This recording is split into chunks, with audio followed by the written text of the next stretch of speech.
ஆண் குழந்தை ஏன் பெண்ணோட உருவத்திலையும் பெண்ணோட நிறத்திலையும் இருக்கு, ஒரு பெண் குழந்தை ஏன் வந்து ஆணோட நிறத்திலையும் உருவத்திலையும் இருக்கு அப்படின்னு சொல்லி பார்த்திருந்தோம்.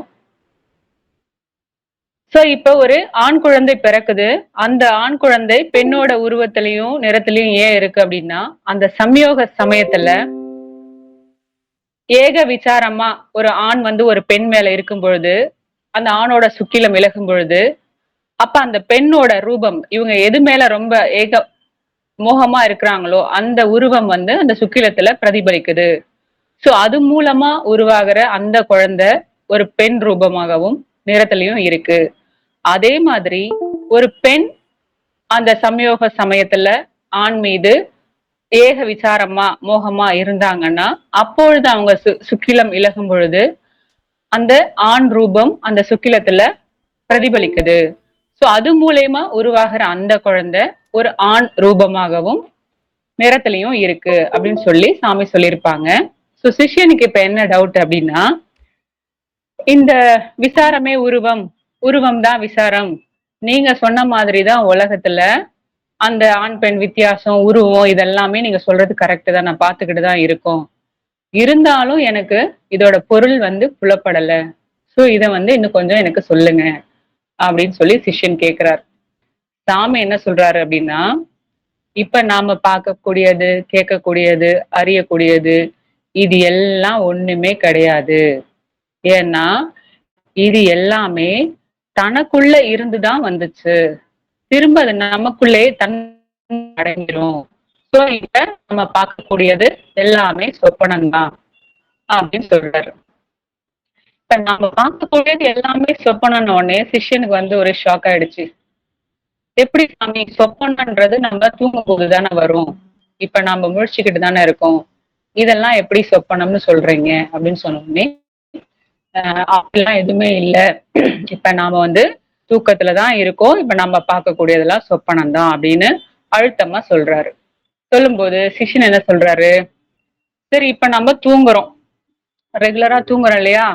தூங்கும்போது நமக்கு எதுவுமே தெரியறது இல்ல.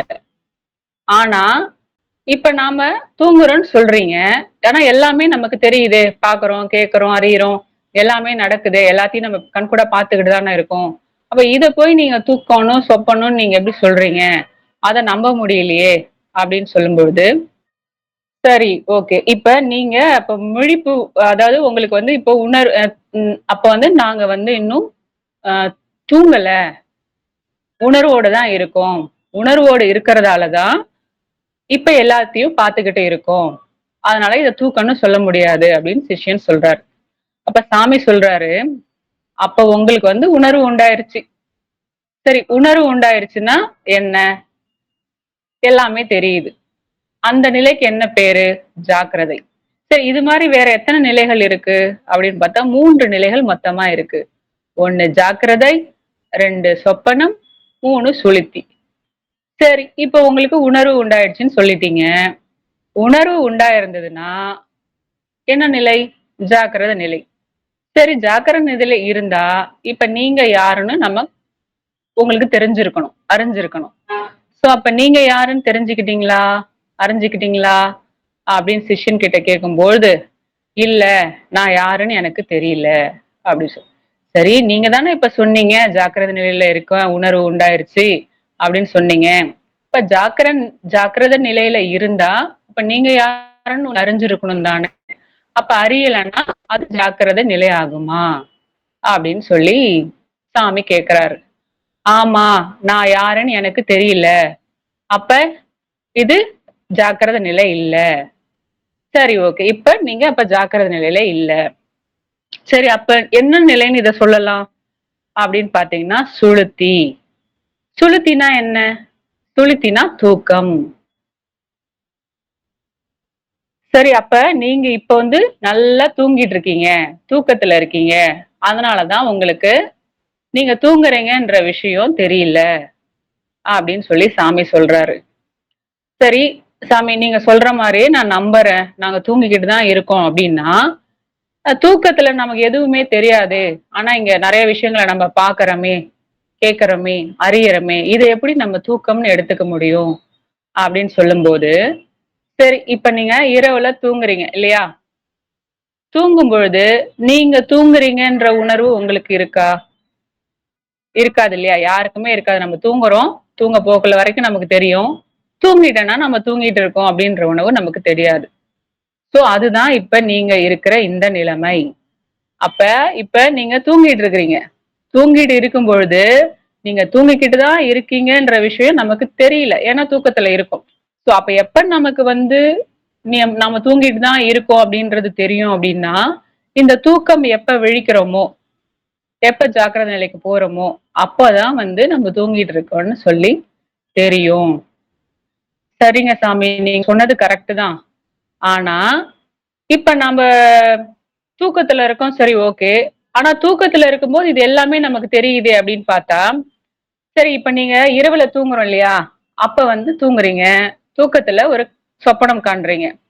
அந்த சொப்பனத்துல உதாரணத்துக்கு ஒரு புலி துரத்துதுன்னு வச்சுக்கங்களேன். நம்ம ஓடுறோம். ஓடுறோம், பயந்து அடிச்சு விழுந்து வாரி ஓடுறோம்.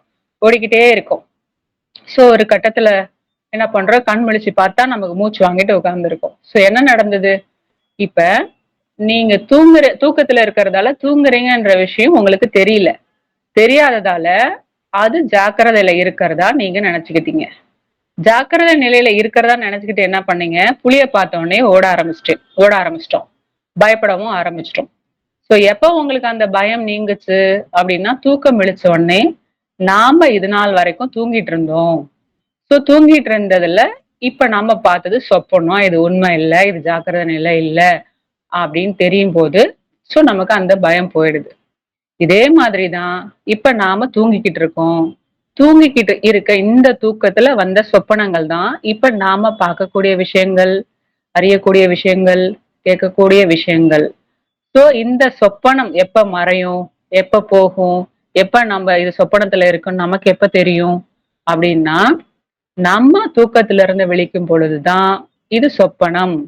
இப்ப நாம தூக்கத்துல சொப்பனத்துல இருக்கிறதால, இப்ப நம்ம ஜாக்கிரதையில இருக்கிறதா நினைச்சுக்கிட்டு இருக்கோம். சோ இது ஜாக்கிரதை நிலை இல்ல. சொப்பனம்னு நமக்கு எப்ப தெரியும் அப்படின்னா, தூக்கம் விழிக்கிறப்பதான் நமக்கு தெரியும். சரிங்க சாமி, நீங்க சொன்னது கரெக்ட் தான். ஆனா, சாதாரணமா இப்ப நம்ம வந்து இரவுல தூங்குறோம், கனவு காண்றோம். இதெல்லாம் டெய்லி நடக்க தானே செய்யுது. இத நம்ம கண்கூட அனுபவிச்சுக்கிட்டு தானே இருக்கோம். சோ அப்ப அது என்னது? அப்படின்னு சொல்லி சிஷ்யன் கேட்கிறாரு. அப்ப தூக்கம், சொப்பனம்ன்றது இப்ப நீங்க இருக்கக்கூடிய இந்த நிலைதான். இத தாண்டி ஒரு தூக்கமோ, ஒரு சொப்பனமோ எதுவுமே கிடையாது. தூக்கம்னுனா இப்ப நீங்க இருக்க நிலைதான். சொப்பனம்னாலும் இப்ப நீங்க அனுபவிச்சுட்டு இருக்க இந்த அவஸ்தைகள் தான். நீங்க பார்க்கக்கூடியது, கேட்கக்கூடியது இதுதான். இத தவிர்த்து வேற எதுவும் தூக்கம், சொப்பனம்னு சொல்ல முடியாது. சோ இப்ப நீங்க இரவுல தூங்கிக்கிட்டு இருக்கிறதா நினைச்சுக்கிட்டு இருக்கீங்க இல்லையா? சோ இது என்னன்றத நான் உங்களுக்கு சொல்றேன். இப்ப ஒருத்தர் தொழிற்சாலைக்கு வேலைக்கு போறாரு. ஒரு நாழிகை தூரம் நடந்து வேலைக்கு போகணும். ஒரு நாழிகை தூரம்னா, ஒரு நாழிகை என்பது 24 நிமிடங்கள். சோ இந்த 24 நிமிடங்கள் நடந்து போகிற தூரத்துல ஒரு தொழிற்சாலை இருக்கு. அந்த தொழிற்சாலையில போயிட்டு அவரு கண்ணுக்கு எட்டுன தூரம் பாக்குற விஷயங்கள் அவருக்கு பதிஞ்சிரும். அதே மாதிரி காதுல வந்து கேட்கிற விஷயங்கள் எல்லாமே அவருக்கு கேட்டு ரிசீவ் பண்ணிப்பாரு. அது மட்டும் இல்லாத மற்ற புலன்களால் அவர் அங்க ஏதோ தெரிஞ்சுக்கிறாரு, அறிஞ்சுக்கிறாரு. இந்த விஷயத்தெல்லாம் அவர் கிரகிச்சுக்கிறாரு. சரி, ஈவினிங் வேலை முடிஞ்சிருச்சு. தொழிற்சாலையில வேலை முடிஞ்சிருச்சு. வீட்டுக்கு வந்துடுறாரு. வீட்டுக்கு அவரு வந்து சொந்த வீட்டுக்கு வந்துடுறாரு. தொழிற்சாலைக்கு போறாரு. வேலை முடிச்ச உடனே சொந்த வீட்டுக்கு வந்துடுறாரு. இப்ப இவர் சொந்த வீட்டுல வந்து இருக்கிறாரு இல்லையா? இப்ப அவருக்கு அந்த தொழிற்சாலையில கரண்ட்ல என்ன நடக்குதுன்னு தெரியுமா? தெரியாது. ஏன் தெரியாது? அவரு தொழிற்சாலைய விட்டு வீட்டுக்கு வந்துட்டதால, தொழிற்சாலைக்கும் அவருக்கும் இப்போதைக்கு எந்த சம்மந்தமும் இல்ல. அதனால அவருக்கு அங்க என்ன நடக்குதுன்னு தெரியல. சோ அதே மாதிரி தான் இப்ப வந்து சாமி என்ன சொல்றாங்க அப்படின்னா, அத வந்து வேலைய விட்ட சமயம்னு தான் சொல்ல முடியும். அப்ப இப்ப தொழில விட்டுட்டு அவர் வீட்டுக்கு சொந்த வீட்டுக்கு வந்தத போயி தூங்கிக்கிட்டு இருக்காருன்னு நம்மளால சொல்ல முடியாது. சோ அவரு அந்த தொழில விட்டுட்டு வீட்டுக்கு வந்துட்டாரு. ரெஸ்ட் எடுக்குறாரு சொந்த வீட்ல.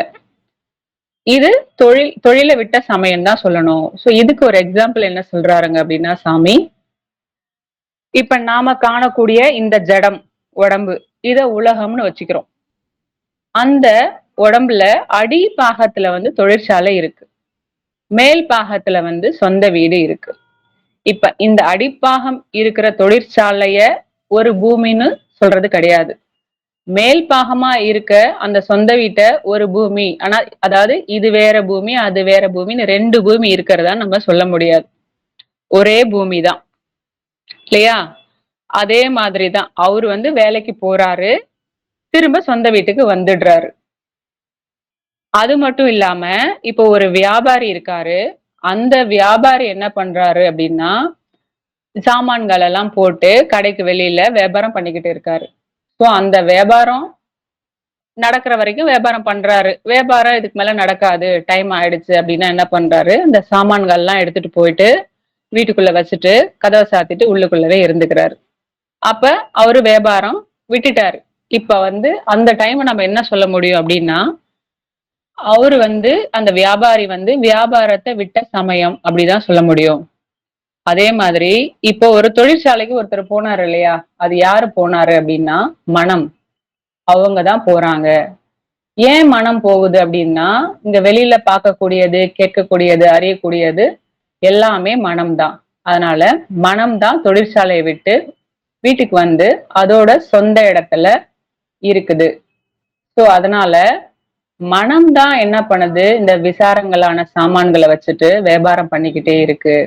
அது வியாபாரம் பண்ண முடியாத அந்த ஸ்டேஜ்ல அது சொந்த வீட்ல தன்னோட இருப்பிடத்துல போய் அடங்குது. ஸோ இந்த டைம வந்து நாம தூக்கம்னு சொல்ல முடியாது. அத எப்படி சொல்லணும் அப்படின்னா, மனம் வந்து தன்னோட வேலைய விட்ட சமயம் அப்படிதான் சொல்லணும் அப்படின்னு சொல்லி சாமி சொல்றாரு. சரி, ஓகே. இப்ப நீங்க வந்து மனம் வந்து வேலைய விட்ட சமயம்னு நீங்க சொல்றீங்க. கரெக்ட் தான். நான் அத அக்செப்ட் பண்ணிக்கிறேன். ஆனா நம்ம தூக்கத்துல சொப்பனம் காண்றோமே, இத என்னன்னு சொல்லுவீங்க அப்படின்னு சொன்னா, இப்ப மனம் வந்து தொழிற்சாலையில இருந்து வீட்டுக்கு வந்துருச்சு. மனம் என்ன பண்ணுது, இப்ப நாம முழிச்சிடுறோம். காலையில கண் விழிச்ச உடனே வெளியில போகுது. மனம் வெளியில போய் எல்லா வேலைகளையும் செய்யுது. செஞ்சுட்டு நைட்டு தூங்கும்போது அதோட இருப்பிடத்துல வந்து அடங்கிருது. அப்ப வந்து நமக்கு எதுவுமே தெரியறதில்ல. அது செய்யக்கூடிய வேலை ஒண்ணும் கிடையாது. அடங்கி போயிடுது. ஆனா அது என்ன பண்ணுதுன்னா, இந்த வேலைக்கு போற சமயத்துல அங்க நடந்த விஷயங்கள ஆலோசிக்குது, சிந்திக்குது. இப்ப எக்ஸாம்பிள் நம்மளே வேலைக்கு போறோம்னா, இன்னைக்கு இந்த வேலை முடிக்கல. ஸோ நாளைக்கு இவங்கள பார்த்து இந்த வேலை பார்க்கணும். இத செஞ்சிருந்தா நல்லா இருந்திருக்குமோ, அத செஞ்சிருந்தா நல்லா இருந்திருக்குமோ, அந்த மாரி நாம வீட்டுக்கு வந்ததுக்கு அப்புறம், நாம செஞ்ச வேலைகள பத்தி ஆலோசிப்போம் இல்லையா? அதே மாதிரி இந்த மனம் என்ன பண்ணுது, தொழிற்சாலைய விட்டு, வேலைய விட்டு, அது சொந்த வீட்டுக்கு வந்ததுக்கு அப்புறம்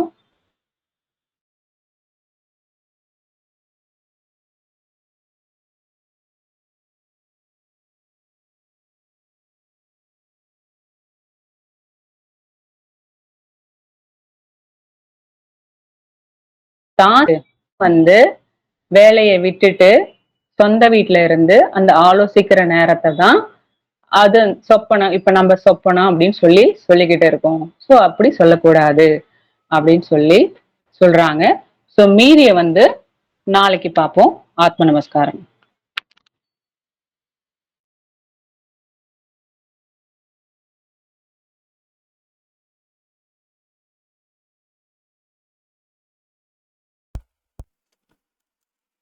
உடம்பினுடைய சகலவிதமான பாகங்களிலும் பரவி உடம்பினுடைய சகலவிதமான பாகங்களிலும் பரவி கேக்குதுங்களா நான் பேசுறது?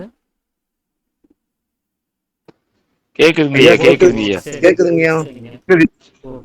உடம்பினுடைய சகலவிதமான பாகங்களிலும் பரவி எப்பொழுதும் விட்டு பிரியாமல் ஸ்நேகம், மோகம் முதலிய கெட்ட வழக்கங்களை உண்டாக்கி கொண்டிருக்கின்றனர். ராகத்து வேசாதிகளான விருப்பு வெறுப்பு என்னும் பெரும் வியாதிகள் யார் ஒருவரால் வேற அறுக்கப்படுகிறதோ அந்த அசாதாரண வயதிற்கே நமஸ்காரம். இன்னைக்கு நம்ம பார்க்க இருக்கிறது வந்து 7வது அத்தியாயத்துல சொப்பனம் சுருதி ஜாக்கிரதை அப்படிங்கிற ஒரு விஷயத்தை பத்தி தான் சாமி வந்து இதுல ஒரு விளக்கம் வந்து கொடுத்திருப்பார்.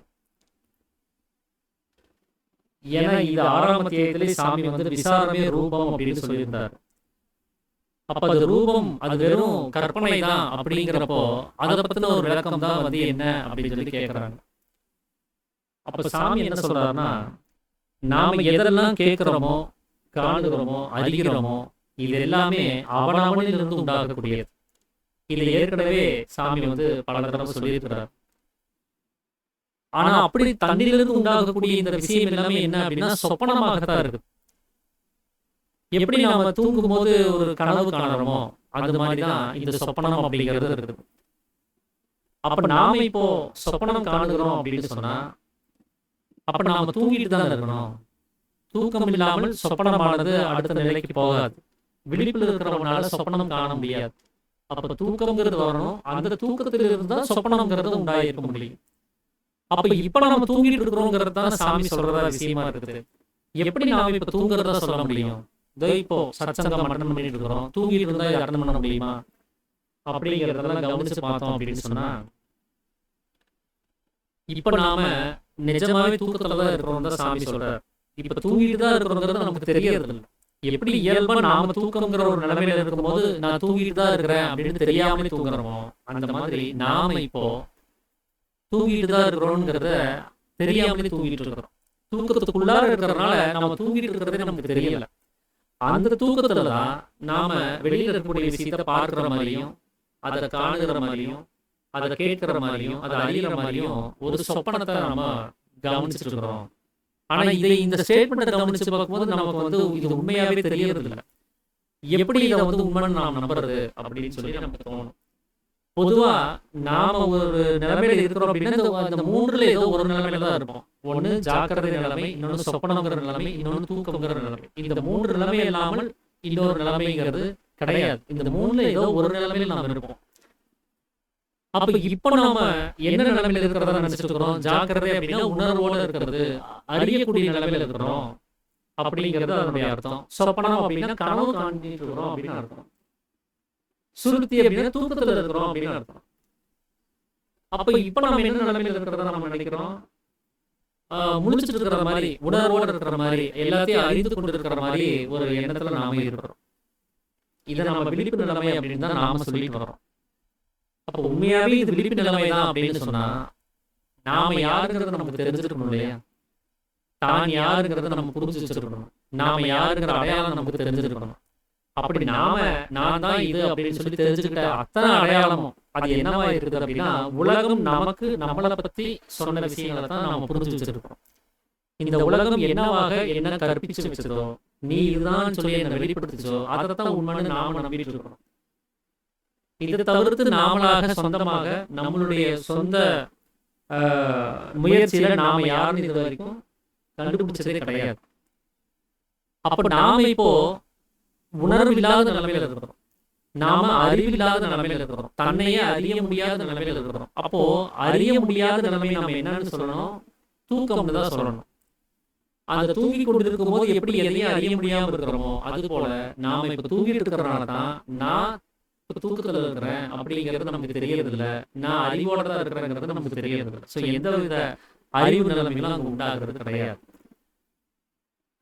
அதனாலதான் இது வந்து சாமி என்ன சொல்றாருன்னா இப்போது நமக்கு நல்ல தூக்கம்ங்கிற நல்லா அடிச்சு போட்ட மாதிரி ஆழ்ந்த தூக்கத்துல இருக்கிறோம். அதனாலதான் நமக்கு அந்த உணர்வுங்கிறது வரவே மாட்டேங்குது. அந்த ஜாக்கிரதை நிலைமைங்கிறது ஏற்படவே மாட்டேங்குது. அந்த அடிச்சு போட்ட மாதிரி இருக்கக்கூடிய ஆழ்ந்த தூக்கத்தினாலதான் நாம தூங்கிட்டு தான் இருக்கிறவங்க கூட தெரியாம தூங்கிட்டு இருக்கிறோம்.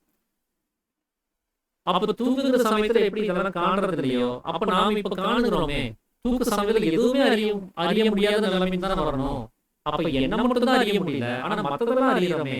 அப்ப அதுக்கு என்ன சொல்றது அப்படின்னு கேட்டா தூங்கும் போது கூட நம்ம என்ன பண்றோம்? அடுத்த நிலையா தூக்கத்துக்குள்ளாரையே ஒரு கனவுன்னு ஒண்ணு காணணும். அந்த கனவுங்கிற நிலைமையில ஏதோ ஒரு காட்சிகள்லாம் வந்துட்டு போகுது, அதெல்லாம் பார்த்துட்டு இருக்கோம். தூக்கம் கலைஞ்சிருச்சுன்னா கனவும் கலைஞ்சு போயிடும். அப்ப தூக்கம்ங்கிற நிலைமையோட தொடர்புடைய இன்னொரு நிலைமை தான் கனவுங்கிற நிலைமை. அப்படிதான் நாம இந்த உலகத்தை கனவுங்கிற நிலைமையில கவனிச்சுட்டு இருக்கோம்.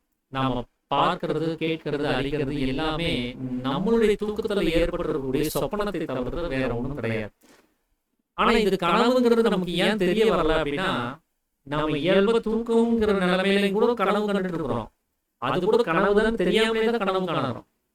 ஒரு புலி நம்மளை துரத்துற மாதிரி கனவு காணறோம் அப்படின்னா அது உண்மையாவே துரத்துதுங்கிற எண்ணத்துல தான் ஓடிட்டு இருக்கிறோம். அது கனவு தான் தெரிஞ்சுன்னா யாரும் புலிக்கு முன்னாடி ஓட மாட்டாங்க. நான் செத்து போயிடுவேன், என் உயிரை காப்பாற்றணும்னு சொல்லிட்டு யாரும் முன்னாடி ஓட மாட்டாங்க. இது கனவு தானே அப்படின்னு சொல்லிட்டு சும்மா தான் இருப்பாங்க. இல்லைன்னா புலி மேலேயே உட்காந்துட்டு கூட ஓடலாம். ஆனா அதெல்லாம் செய்யாம நாம ஏன் முன்னாடி ஓடுறோம்? நாம உயிரோட இருக்கணும். அந்த புலி நம்மள பிடிச்சிருச்சுன்னா நாம செத்து போயிடுவோங்கிற அந்த எண்ணம் இருக்குது. ஏன்னா அதை உண்மைன்னு நாம நம்புறோம் அந்த சொப்பனத்தை. அதனாலதான் நம்ம ஓடுறமே தவிர அது உண்மை அல்லன்னு தெரிஞ்சுன்னா நம்ம ஓட மாட்டோம். அதே மாதிரிதான் இப்ப இருக்கக்கூடிய இந்த உலகங்கிற அவஸ்தையும் கூட அது உண்மையாக நாம அபிமானிக்கிறோம். அந்த அபிமானத்தினாலதான் நம்ம குடும்பத்துக்கு என்ன ஆயிரும், நம்ம தொழிலுக்கு என்ன ஆயிரும், நமக்கு என்ன ஆயிரும், நம்ம உடம்புக்கு என்ன ஆயிரும், நம்ம மனசுக்கு என்ன ஆயிரும், நம்ம ஜீவனுக்கு என்ன ஆயிரும் சொல்லி ஒவ்வொரு விஷயத்திலையும் நம்ம பயந்துகிட்டே இருக்கிறோம். சோ அந்த பயம் எதனால வருதுன்னா இந்த உண்மைங்கிற எண்ணம் நமக்குள்ளார இருக்கிறதுனாலதான், அந்த அபிமானம் இருக்கிறதுனாலதான். அப்போ உண்மையாவே இது முழிச்சிட்டு இருக்கிறோம்னு நாம நினைக்கிறது உண்மையாவே முழிச்சிட்டு இருக்கிற நிலைமை கிடையாது. அது தூக்க நிலைமை. நாம கவனிச்சுட்டு இருக்கக்கூடியதும் உண்மையான உணர்வு நிலைமை கிடையாது. அதுவும் சொப்பனம் அப்படின்னு சொல்லக்கூடிய நிலைமை. அப்ப எது உண்மையான ஜாக்கிரதை நிலைமை அப்படின்னா, எப்ப நாம தன்னை தானே அறிகிறோமோ அதுதான் உண்மையான ஜாக்கிரதை நிலைமை. இந்த நிலைமையை தவிர்த்து இன்னொரு ஜாக்கிரதை நிலைமைங்கிறது கிடையாது.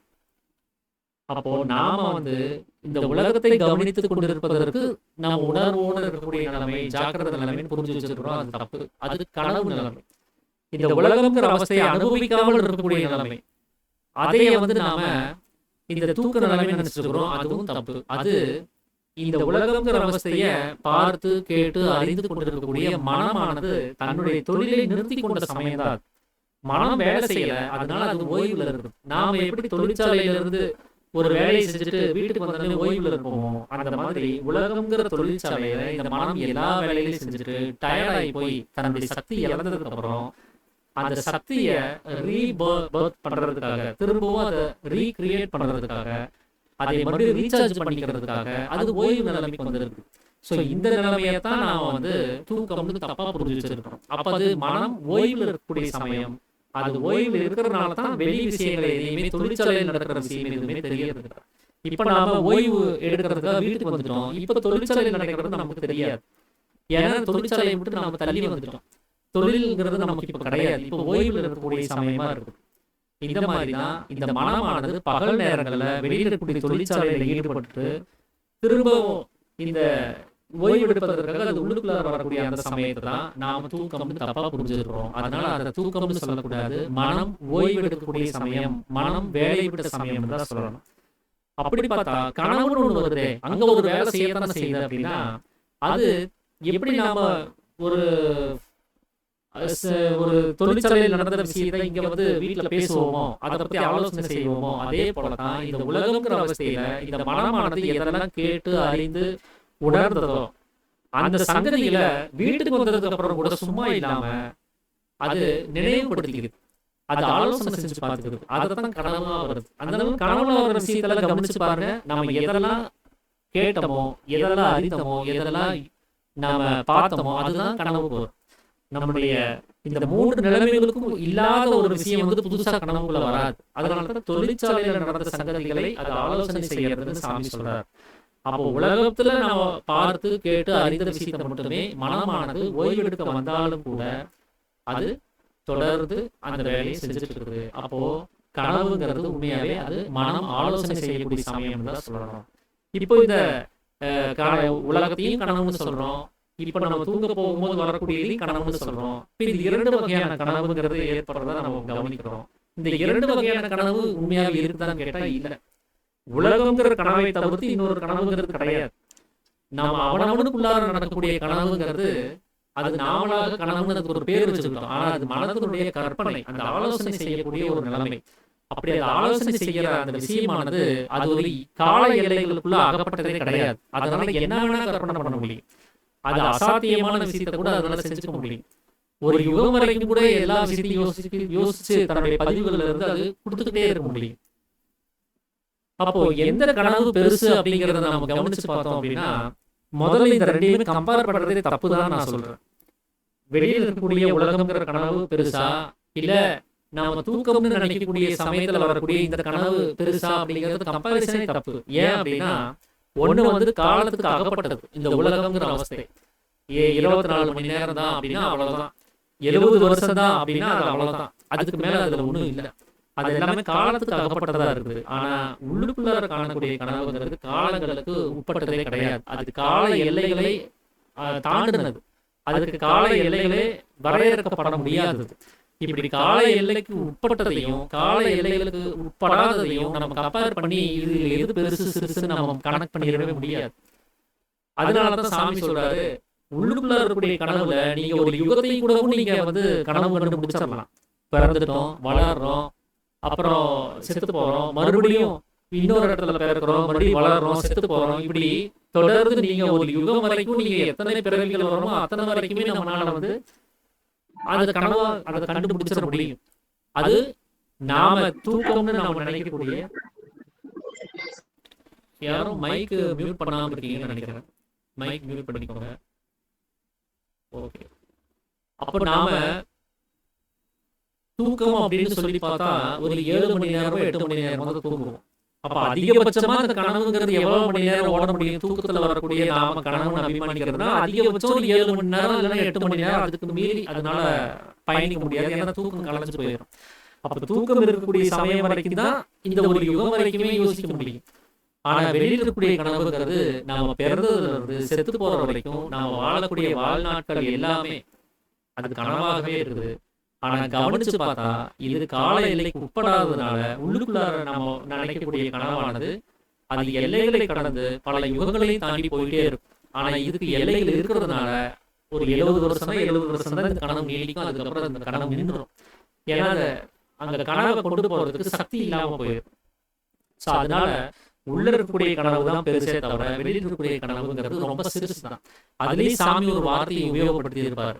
நாம தூக்கம் அப்படின்னு நினைக்கக்கூடிய அந்த சமயத்துல நாம காணக்கூடிய கனவுன்னு நாம அபிமானிக்கக்கூடிய மனம் ஆலோசனை செய்யக்கூடிய சமயத்துல வரக்கூடிய ஒரு நிமிஷத்தை கூட நாம உலகம்ங்கிற கனவுல காணுவது இல்லைங்கிறார். அப்ப அதுல இருக்கக்கூடிய ஒரு நிமிஷங்கிறது இதுல இருக்கக்கூடிய 70 வருஷத்தை விடவும் பெருசுங்கிறார். ஏன்னா மனதனுடைய கற்பனை அந்த மாதிரி. அது நினைச்சா ஒரு நிமிஷத்தை ஒரு யுகமாவும் மாத்தி காமிக்க முடியும். இந்த மனம் நினைச்சா ஒரு யுகத்தை ஒரு நிமிஷமாவும் மாத்தி காமிக்க முடியும். ஸோ இந்த கால எல்லைகளுக்கு அகப்படாதனால, காலத்தை தன்வசம் ஏற்படுத்தி வச்சிருக்கிறதுனால இந்த காலங்களுக்கு கட்டுப்பட்டது மனசு கிடையாது. நம்முடைய புலன்களும் இந்த உலகங்கிற அவஸ்தை தான் காலங்களுக்கு கட்டுப்பட்டது. மனமானது காலங்களுக்கு கட்டுப்பட்ட விஷயமே அது கிடையாது. அதனாலதான் அது எல்லைகளை தாண்டி பெரிய அளவு கூட அதனால கனவுகளை காண முடியக்கூடியதா இருக்குது. அப்படி நம்மளுடைய இந்த 3 அவஸ்தைகள்ல உண்மையான தூக்கம் அப்படிங்கிறது அறியாமைங்கிற நிலைமை, உண்மையான ஜாக்கிரத நிலைமைங்கிறது தன்னை அறிந்த நிலைமை, உண்மையான சொப்பனம்ங்கிறது உலகம்ங்கிற அவஸ்தையை அனுபவித்துக் கொண்டிருக்கக்கூடிய நிலைமை. ஆனா நாம இந்த அகங்காரங்கிற ஒரு நிலைமையில நாம காணக்கூடிய இந்த 3 அவஸ்தைகளும் அது என்னன்னு சொல்ல வேண்டியதா இருக்குது அப்படின்னா, ஒண்ணு மனம் வேலை விட்ட சமயம், இன்னொன்னு மனம் வேலை செய்கிற சமயம், இன்னொன்னு மனம் ஆலோசனை செய்யக்கூடிய சமயம். இப்படிதான் இந்த 3ஐயும் நம்ம சொல்லணுமே தவிர இந்த அகங்காரத்தினுடைய 3 நிலைமைகளை எந்த வகையிலையுமே நாம சொப்பனம் சுருத்தி ஜாக்கிரதைங்கிற விஷயத்துக்குள்ள நம்ம கொண்டு வரக்கூடாது. அதுக்கும் இதுக்கும் ரொம்ப தூரம் இருக்குது. அதனால நாம காண்கிறதும் அனுபவிக்கிறதும் அறிவதும் எல்லாமே சொப்பனமா இருக்குது. இது எதுவுமே உண்மை கிடையாது. ஏன்னா நாம தூக்கத்துல இருக்கிறோம். ஏன் தூக்கத்துல இருக்கிறோம் அப்படின்னா அந்த தூக்கத்துக்கு பேர் தான் அறியாமைங்கிறது. அறியாமையில என்ன, அவனவனில் இருக்கக்கூடிய அந்த சக்தியானது சலித்து வெளியில வந்ததுனால மாயைங்கிறது உண்டாகுது. அந்த மாயையினால அறியாமைங்கிறது உண்டாகுது. அப்ப அறியாமை அப்படிங்கிறது உண்டாகிறது காரணம் மாயை. அந்த மாயைங்கிறது எப்படி உண்டாகுது, அவனவனிலுடைய ஜீவசக்தியான வாயு தன்னிலிருந்து வெளியில வியாபிக்கும் போது உண்டாகக்கூடியது. அதனால நாம அந்த உண்மையை புரிஞ்சுக்கணும், ஜாக்கிரதை நிலைமைக்கு வரணும் அப்படின்னு சொன்னா இந்த மாயையா இருக்கக்கூடிய தூக்கமானது களையணும். இந்த மாயைங்கிற தூக்கம் களையணும்னா நம்மளுடைய சக்தி நமக்குள்ளாரே ஐக்கியமாகணும். அப்பதான் நம்ம ஜாக்கிரதை நிலைமை அடைஞ்சு நித்தியம் எது அனித்தியம் எதுங்கிறத புரிஞ்சுக்கிட்டு இந்த அனித்தியமா இருக்கக்கூடிய வெளி விஷயங்களையும் ராக துவேஷங்களையும் விட்டுட்டு தன்னை மட்டுமே அறியக்கூடிய நிலைமையில இருப்போம். அதைத்தான் ஜாக்கிரதைன்னு சொல்லணுமே தவிர இப்போ நாம இந்த உலகத்தை கவனித்துக் கொண்டிருக்கிறத ஜாக்கிரதைன்னு சொல்லக்கூடாது அப்படிங்கிறதையும் சொல்லியிருப்பார். ஸோ இது ரொம்ப சின்ன சாப்டர் இது. ஸோ அதனால எவ்வளோ விஸ்தரித்து இது சொன்னாலும் இது இவ்வளவுதான் அப்படிங்கிற மாதிரியான ஒரு விஷயமா இருக்குது. நான் கூட நினைச்ச சௌந்தரியமா எப்படியோ ஒரு 9 மணி வரைக்கும் கொண்டு போயிடுவாங்கன்னு பார்த்தேன். அப்புறம் நான் பேசும்போது தான் தெரிஞ்சது இது 1/4 மணி நேரம் டாபிக் தான். அதனாலதான் அவங்களும் அதை முடிச்சிட்டாங்க அப்படின்னு சொல்லி நான் நினைக்கிறேன். ஆம், வேற யாராவது ஏதாவது விஷயங்களை பகிர்ந்துருந்தா பகிர்ந்துக்கலாம் ஐயா. ஸோ இது 7ஆம் அத்தியாயம் வந்து இதில் இந்த மூன்று விஷயங்களை தான் சாமி வந்து சொல்லியிருக்கிறாரு. ஸோ இது போதும்னு நினைக்கிறேன். வேற யாராவது ஏதாவது விஷயங்களை பகிர்ந்துருந்தா பகிர்ந்துக்கலாம் ஐயா. ஐயா 7வது அத்தியாயம் இப்ப முடிச்சிட்டீங்களா ஐயா? ஆமா, நீங்க இன்னும் முடிக்கலையா? அது முடிச்சிடுறேங்க ஐயா. அப்போ இப்போ நீங்க அதை கண்டினியூ பண்ணி முடிச்சிருங்க. ஓகே, ஆத்ம நமஸ்காரம். கண்டினியூ பண்றேங்க ஐயா. பண்ணுங்க. ஆத்ம நமஸ்காரம். இப்ப நாம வந்து இப்ப இருக்கிற இந்த கனவு காண்றோம், தூங்குறோம். இது வந்து மனசு வந்து தன்னோட வேலையை நிறுத்தின சமயம்தான் இப்ப நாம தூக்குற இந்த தூக்கம். அத வந்து தூக்கம்னு சொல்லக்கூடாது, மனம் வேலையை விட்ட சமயம்னு சொல்லணும். சோ அப்ப நாம பாக்குற இப்ப சொப்பனம் பார்த்தோம் இல்லைங்களா, அது என்ன அப்படின்னு பார்த்தா, மனசு வேலையை விட்டுட்டு தன்னோட சொந்த வீட்டுல வந்து இருக்கும் பொழுது அது நாம செஞ்ச வேலைகள், பார்த்த விஷயங்கள், இத பத்திலாம் ஆலோசிக்குது. இதுதான் வந்து மனம் வந்து ஆலோசிக்கிறதுக்கு தான் இந்த சொப்பனம் சொல்லப்படுது. சரி, இப்ப சிஷ்யனுக்கு என்ன டவுட் அப்படின்னா, இப்ப நாம தூங்குறதுக்குள்ள இப்ப நம்ம தூக்கம் சொப்பனம்னு இரவுல சொல்றோம் இல்லையா, அந்த தூக்கத்துல காணுகின்ற சொப்பனம் ரொம்ப குட்டியா இருக்கு.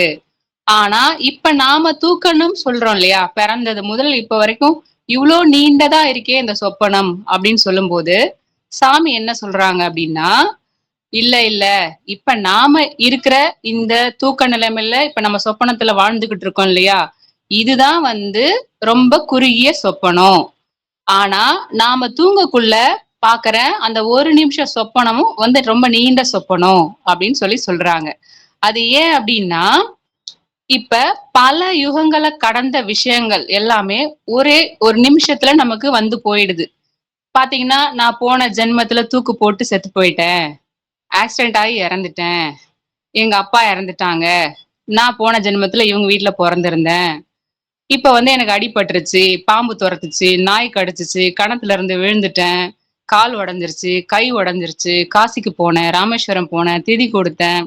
சோ அந்த மாதிரி நாம அடுத்த முன் ஜென்மம், அதுக்கு முன்னாடி ஜென்மம், சோ இந்த மாதிரி அதை கடந்து ஒரு பிறவியே நம்ம ஒரு ஜென்மத்தையே கடந்து கூட நம்ம கனவுகள்லாம் காண்றோம். சோ அப்ப இப்ப அதுதான் வந்து நீண்ட சொப்பனம்னு சொல்ல முடியும். அந்த ஒரு நிமிஷம் நேரத்துல காண்ற அந்த சொப்பனத்திலே பல யுகங்களை தாண்டின நம்ம கனவை அந்த எக்ஸ்பீரியன்ஸ் பண்றோம். ஆனா இப்ப நாம தூங்கிக்கிட்டு இருக்கோம், இப்ப சொப்பனத்துல இருக்கோம் அப்படின்னு சொல்லி இப்ப நினைச்சுக்கிட்டு இருக்கோம் இல்லையா, இந்த ரியல் லைஃப் நினைச்சிட்டு இருக்கோம் இல்லையா, இதுல காணக்கூடிய சொப்பனம் வந்து ரொம்ப சின்ன சொப்பனம். நம்ம பிறந்தோம், வளர்ந்தோம், தூக்கம் விழிச்சவனே நம்ம தூங்கிட்டு இருந்தோம், இது சொப்பனம். இந்த ஜென்மத்தோட ஒரே விஷயத்தோட முடிஞ்சிரும். இது வந்து பல யுகங்களை தாண்டி போகாது அப்படின்னு சாமி சொல்றாரு. சரி, இப்ப தூக்கம்னா என்ன? பொதுவா நம்ம அறியாமைக்கு தான் தூக்கம். நாம இப்ப அறியாமை ஆகிய அந்த மாயையில இருக்கோம். சோ இததான் தூக்கம்னு சொல்றாங்க. அது மட்டும் இல்ல, இப்ப பொதுவா எல்லாரும் என்ன சொல்றாங்க, நான் சுகமா தூங்கினேன் அப்படின்னு சொல்றாங்க. இந்த ஸ்டேட்மெண்ட் கரெக்டா?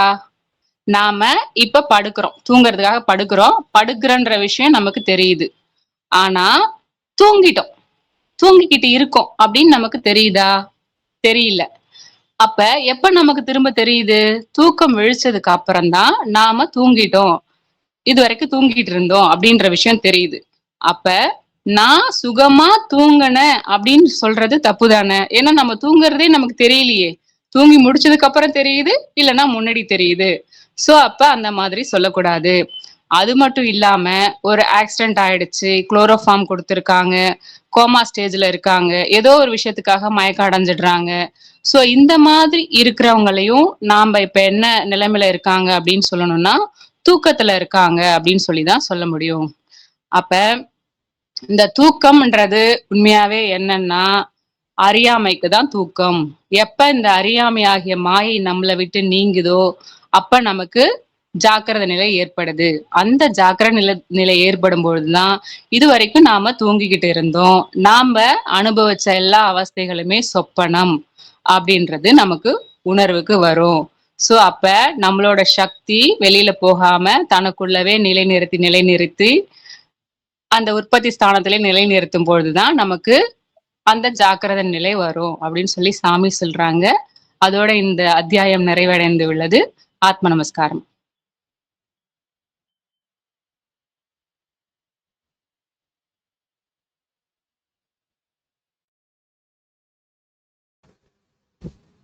வேற ஏதாவது விஷயங்களை பகிர்ந்துக்கிறீங்களா? ஐயா ஆத்மா வணக்கங்க. அந்த இடத்துல ஜாக்க ஆ ஜாக்கிரதை, சொப்பனம், சுளுத்தி. இப்போ ஜாக்கிரதைங்கிறது ரைட் அவேர்னஸ், ஒரு விழிப்பு நிலையில நம்ம இருக்கணும். அந்த மாயையை வெல்வதற்காக ஒரு விழிப்பு நிலையில இருந்து நம்ம உணர வேண்டிய ஒரு ரைட் ஓகே ஜாக்கிரதை. சொப்பனங்கிறது தூக்க நிலைமை, தூக்கத்துக்கு தான் சொப்பனம்னு சொல்றோம். சரி, அந்த சுளுத்திங்கிறது அது என்ன, அது என்ன என்ன ரோல்ங்க? சுளுத்தி அப்படிங்கிறது தாங்க தூக்கம். ஓ, சுளுத்திங்கிறதுக்கு மறுபடியும் தூக்கம் வந்துருக்கா? ஆமா, சுளுத்தி தான் தூக்கம். ஜாக்கிரதை, சுளுத்தி, சொப்பனம் 3 அவஸ்தைகள் தான். அப்ப சொப்பனம்ங்கிறதும் உறக்கம் தானே? சொப்பனம்ங்கிறது கனவு. அது கனவு. ஓ, கனவு. ஓஹோ, சொப்பனம் அப்படின்னா கனவு. சரிங்க. அப்ப சுளுத்தி தான் வந்து உறக்கங்கள. ஆமா, அதுதான் உறக்கம்ங்கிறது. ஓஹோ, அதாங்க. அது சின்ன சப்ஜெக்ட் தான், பட் ரொம்ப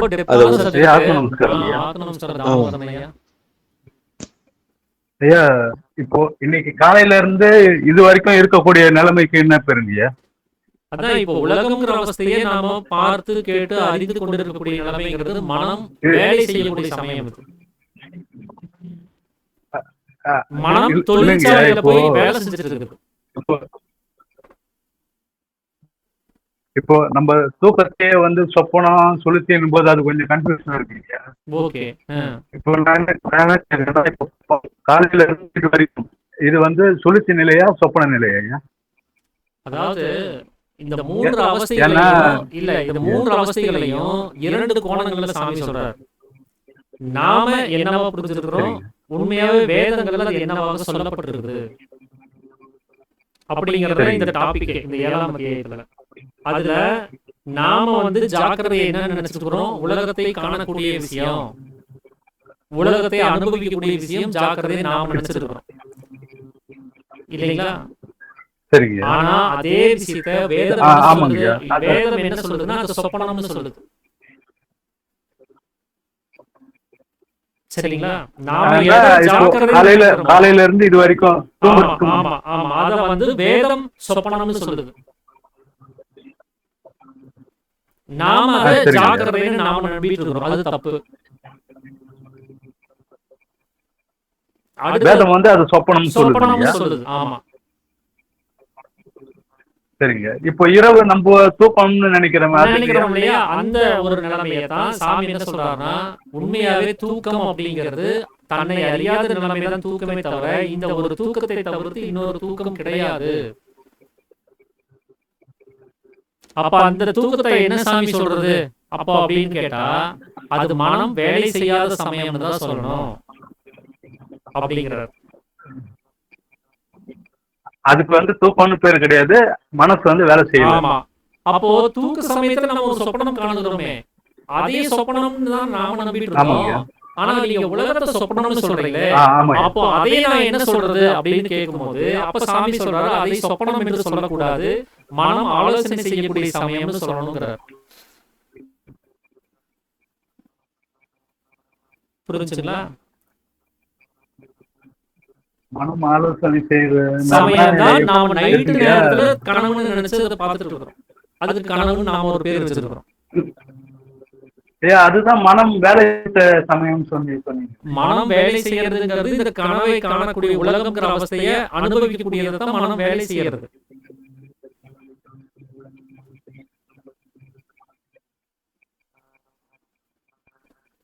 மனம் வேலை செய்யாத சமயம் தான் நாம நைட்டு தூக்கம்னு நாம நம்பிட்டு இருக்கக்கூடிய சமயம்.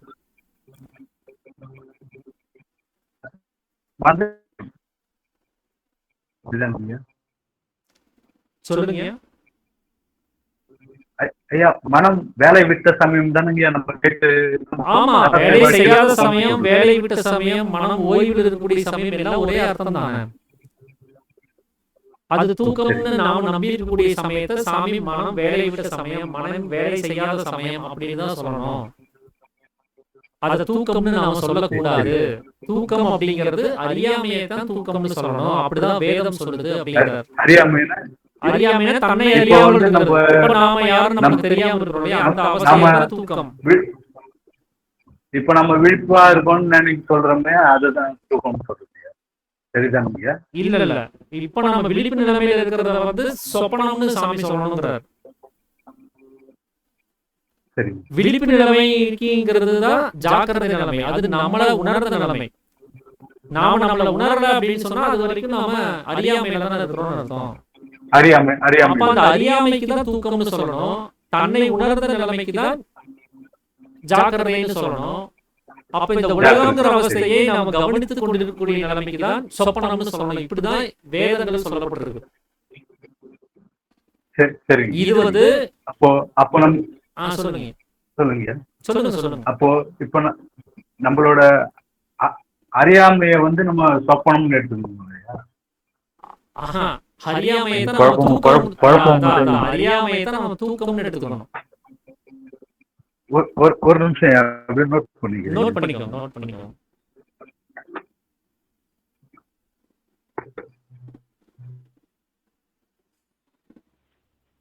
ஐயா ஆத்ம நமஸ்காரம் ஐயா. திருஞானம் ஐயா.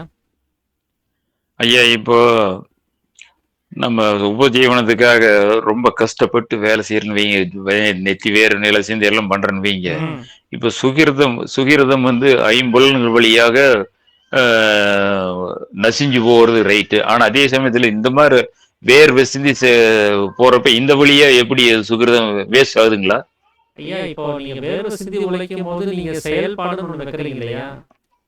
ஆமாங்க. அப்ப அதுல என்னெல்லாம் செயல்படுது? கண்ணு பாக்குது, காது கேக்குது, மூக்கு முகர் தெளியுது, சுவாசிக்குது, நாக்கு சுவை தெளியுது, சப்திக்குது, தோல் தொட்டொலியுது. அது போக தோல்ல வளர்ச்சி மாற்றங்கள் நடந்துகிட்டே இருக்குது.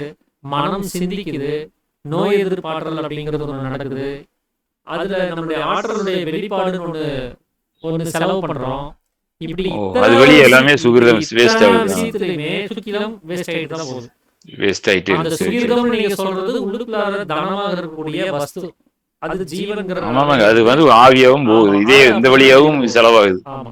இது வழியாவும் செலவாகுது.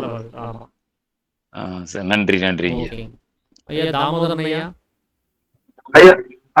ஐயா இப்ப நான் கேக்குறீங்க ஐயா, சொப்பனம் சுளுத்தி ஜாக்கிரதைன்னு சொல்றீங்க. ஓகே ஐயா, சொப்பனம் சுளுத்தி ஜாக்கிரதையா, இதுல வந்து அறியாமைய வந்து எதுக்கு ஒப்பிடுறீங்க? அறியாமை சுளுத்தி நான் சொல்றது வேதங்களின் அடிப்படையில் மேல டைட்டில் போட்டுக்கோங்க. வேதங்களின் அடிப்படையில் சொப்பனம் சுளுத்தி ஜாக்கிரதைங்கிறது உலகத்தினுடைய பார்வையில இந்த மூன்று வேற. வேதங்களின் அடிப்படையில நீங்க கேக்குற சுளுத்தி அப்படிங்கிறது அறியாமை. அறியாமையே அதுதான் வந்து நம்ம சாமி வந்து தூக்கம் அப்படின்னு சொல்றாரு. சுளுத்தி தூக்கம் ரெண்டும் ஒண்ணுதான். சொப்பனத்துக்கு இங்க சொப்பனத்துக்கு வேதத்தினுடைய அடிப்படையில உலகத்தை கவனிக்கக்கூடிய சமயம். உலகை கவனிக்கக்கூடிய சமயம். சரிங்க. அடுத்தது ஜாக்கிரதை. அது தன்னை உணர்ந்த சமயம்.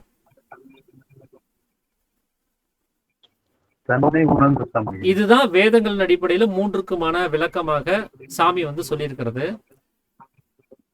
அடுத்தது உலகமா இருக்கக்கூடிய என்னங்க மனம் வேலை விட்ட சமயம் சொல்லிட்டு ஒரு பாயிண்ட் சொன்னோம். ஆமா, அதுக்கு ஏதோ ஒப்பிடணும். எதுக்கு மனம் வேலை விட்ட சமயம்? இப்போ அதுதான் சொல்ல வரேன். இங்கதான் உங்களுக்கு கன்ஃபியூஷனே ஆகுது. இப்போ வேதங்கள்ல தூக்கத்துக்கு இதுதான், சொப்பனத்துக்கு இதுதான், ஜாக்கிரதைக்கு இதுதான் சொல்லிட்டாங்க இல்லையா?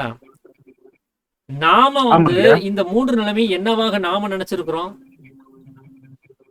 தூக்கம்ங்கிறது என்னவா நாம நினைச்சிருக்கிறோம்? சொப்பனம்ங்கிறது தூக்கம் கிடையாது. சராசரி வாழ்க்கையில இல்ல நீங்க அதை விட்டுருங்க. இப்ப உலகம் என்னவா சொல்லுது? சொப்பனம்னா உலகம் என்னவா சொல்லுது? நாம நைட்டு தூங்கும் போது காணக்கூடிய கனவுன்னு சொல்லுது இல்லையா? ஏற்கனவே நாம இங்க சொப்பனம்னு சொல்லி உலகத்தை அனுபவிக்கக்கூடிய சமயம்னு சொல்லிட்டோம். அப்போ இன்னொரு கனவு கிடையாதுன்னு அர்த்தம். நாம தூக்கம்னு எதை நம்பிட்டு இருக்கிறோம்? நாம நைட்டு இப்ப தூங்கக்கூடிய சமயம் அப்படின்னு நாம நினைச்சிட்டு இருக்கிறோம். அப்ப ஏற்கனவே அங்க தூக்கம்னு எதை சொன்னோம்? அறியாமைய சொன்னோம். அப்ப இன்னொரு தூக்கம்ங்கிறது கிடையாது. ஒரே தூக்கம் தான் இருக்குது. ஒரே ஜாக்கிரதை தான் இருக்குது, ஒரே சொப்பனம் தான் இருக்குது. அது வேதங்கள்ல சொல்லப்பட்ட இந்த 3 அவஸ்தையை தவிர்த்து வேறொரு தூக்கமோ சொப்பனமோ ஜாக்கிரதையோ கிடையாது அப்படின்னு சாமி சொல்லிட்டார். இப்பதான் சீடன் என்ன கேள்வி கேட்கிறாருன்னா, ஐயா நான் இது வரைக்குமே ஜாக்கிரதைன்னு நம்பிட்டு இருந்தேனே, அது ஜாக்கிரதை இல்ல இதுதான் ஜாக்கிரதைன்னு சொல்லிட்டீங்களே, இப்ப நான் ஜாக்கிரதைன்னு நம்பிட்டு இருந்ததை நான் என்ன சொல்லணும் அப்படின்னு அவர் கேட்கிறாரு.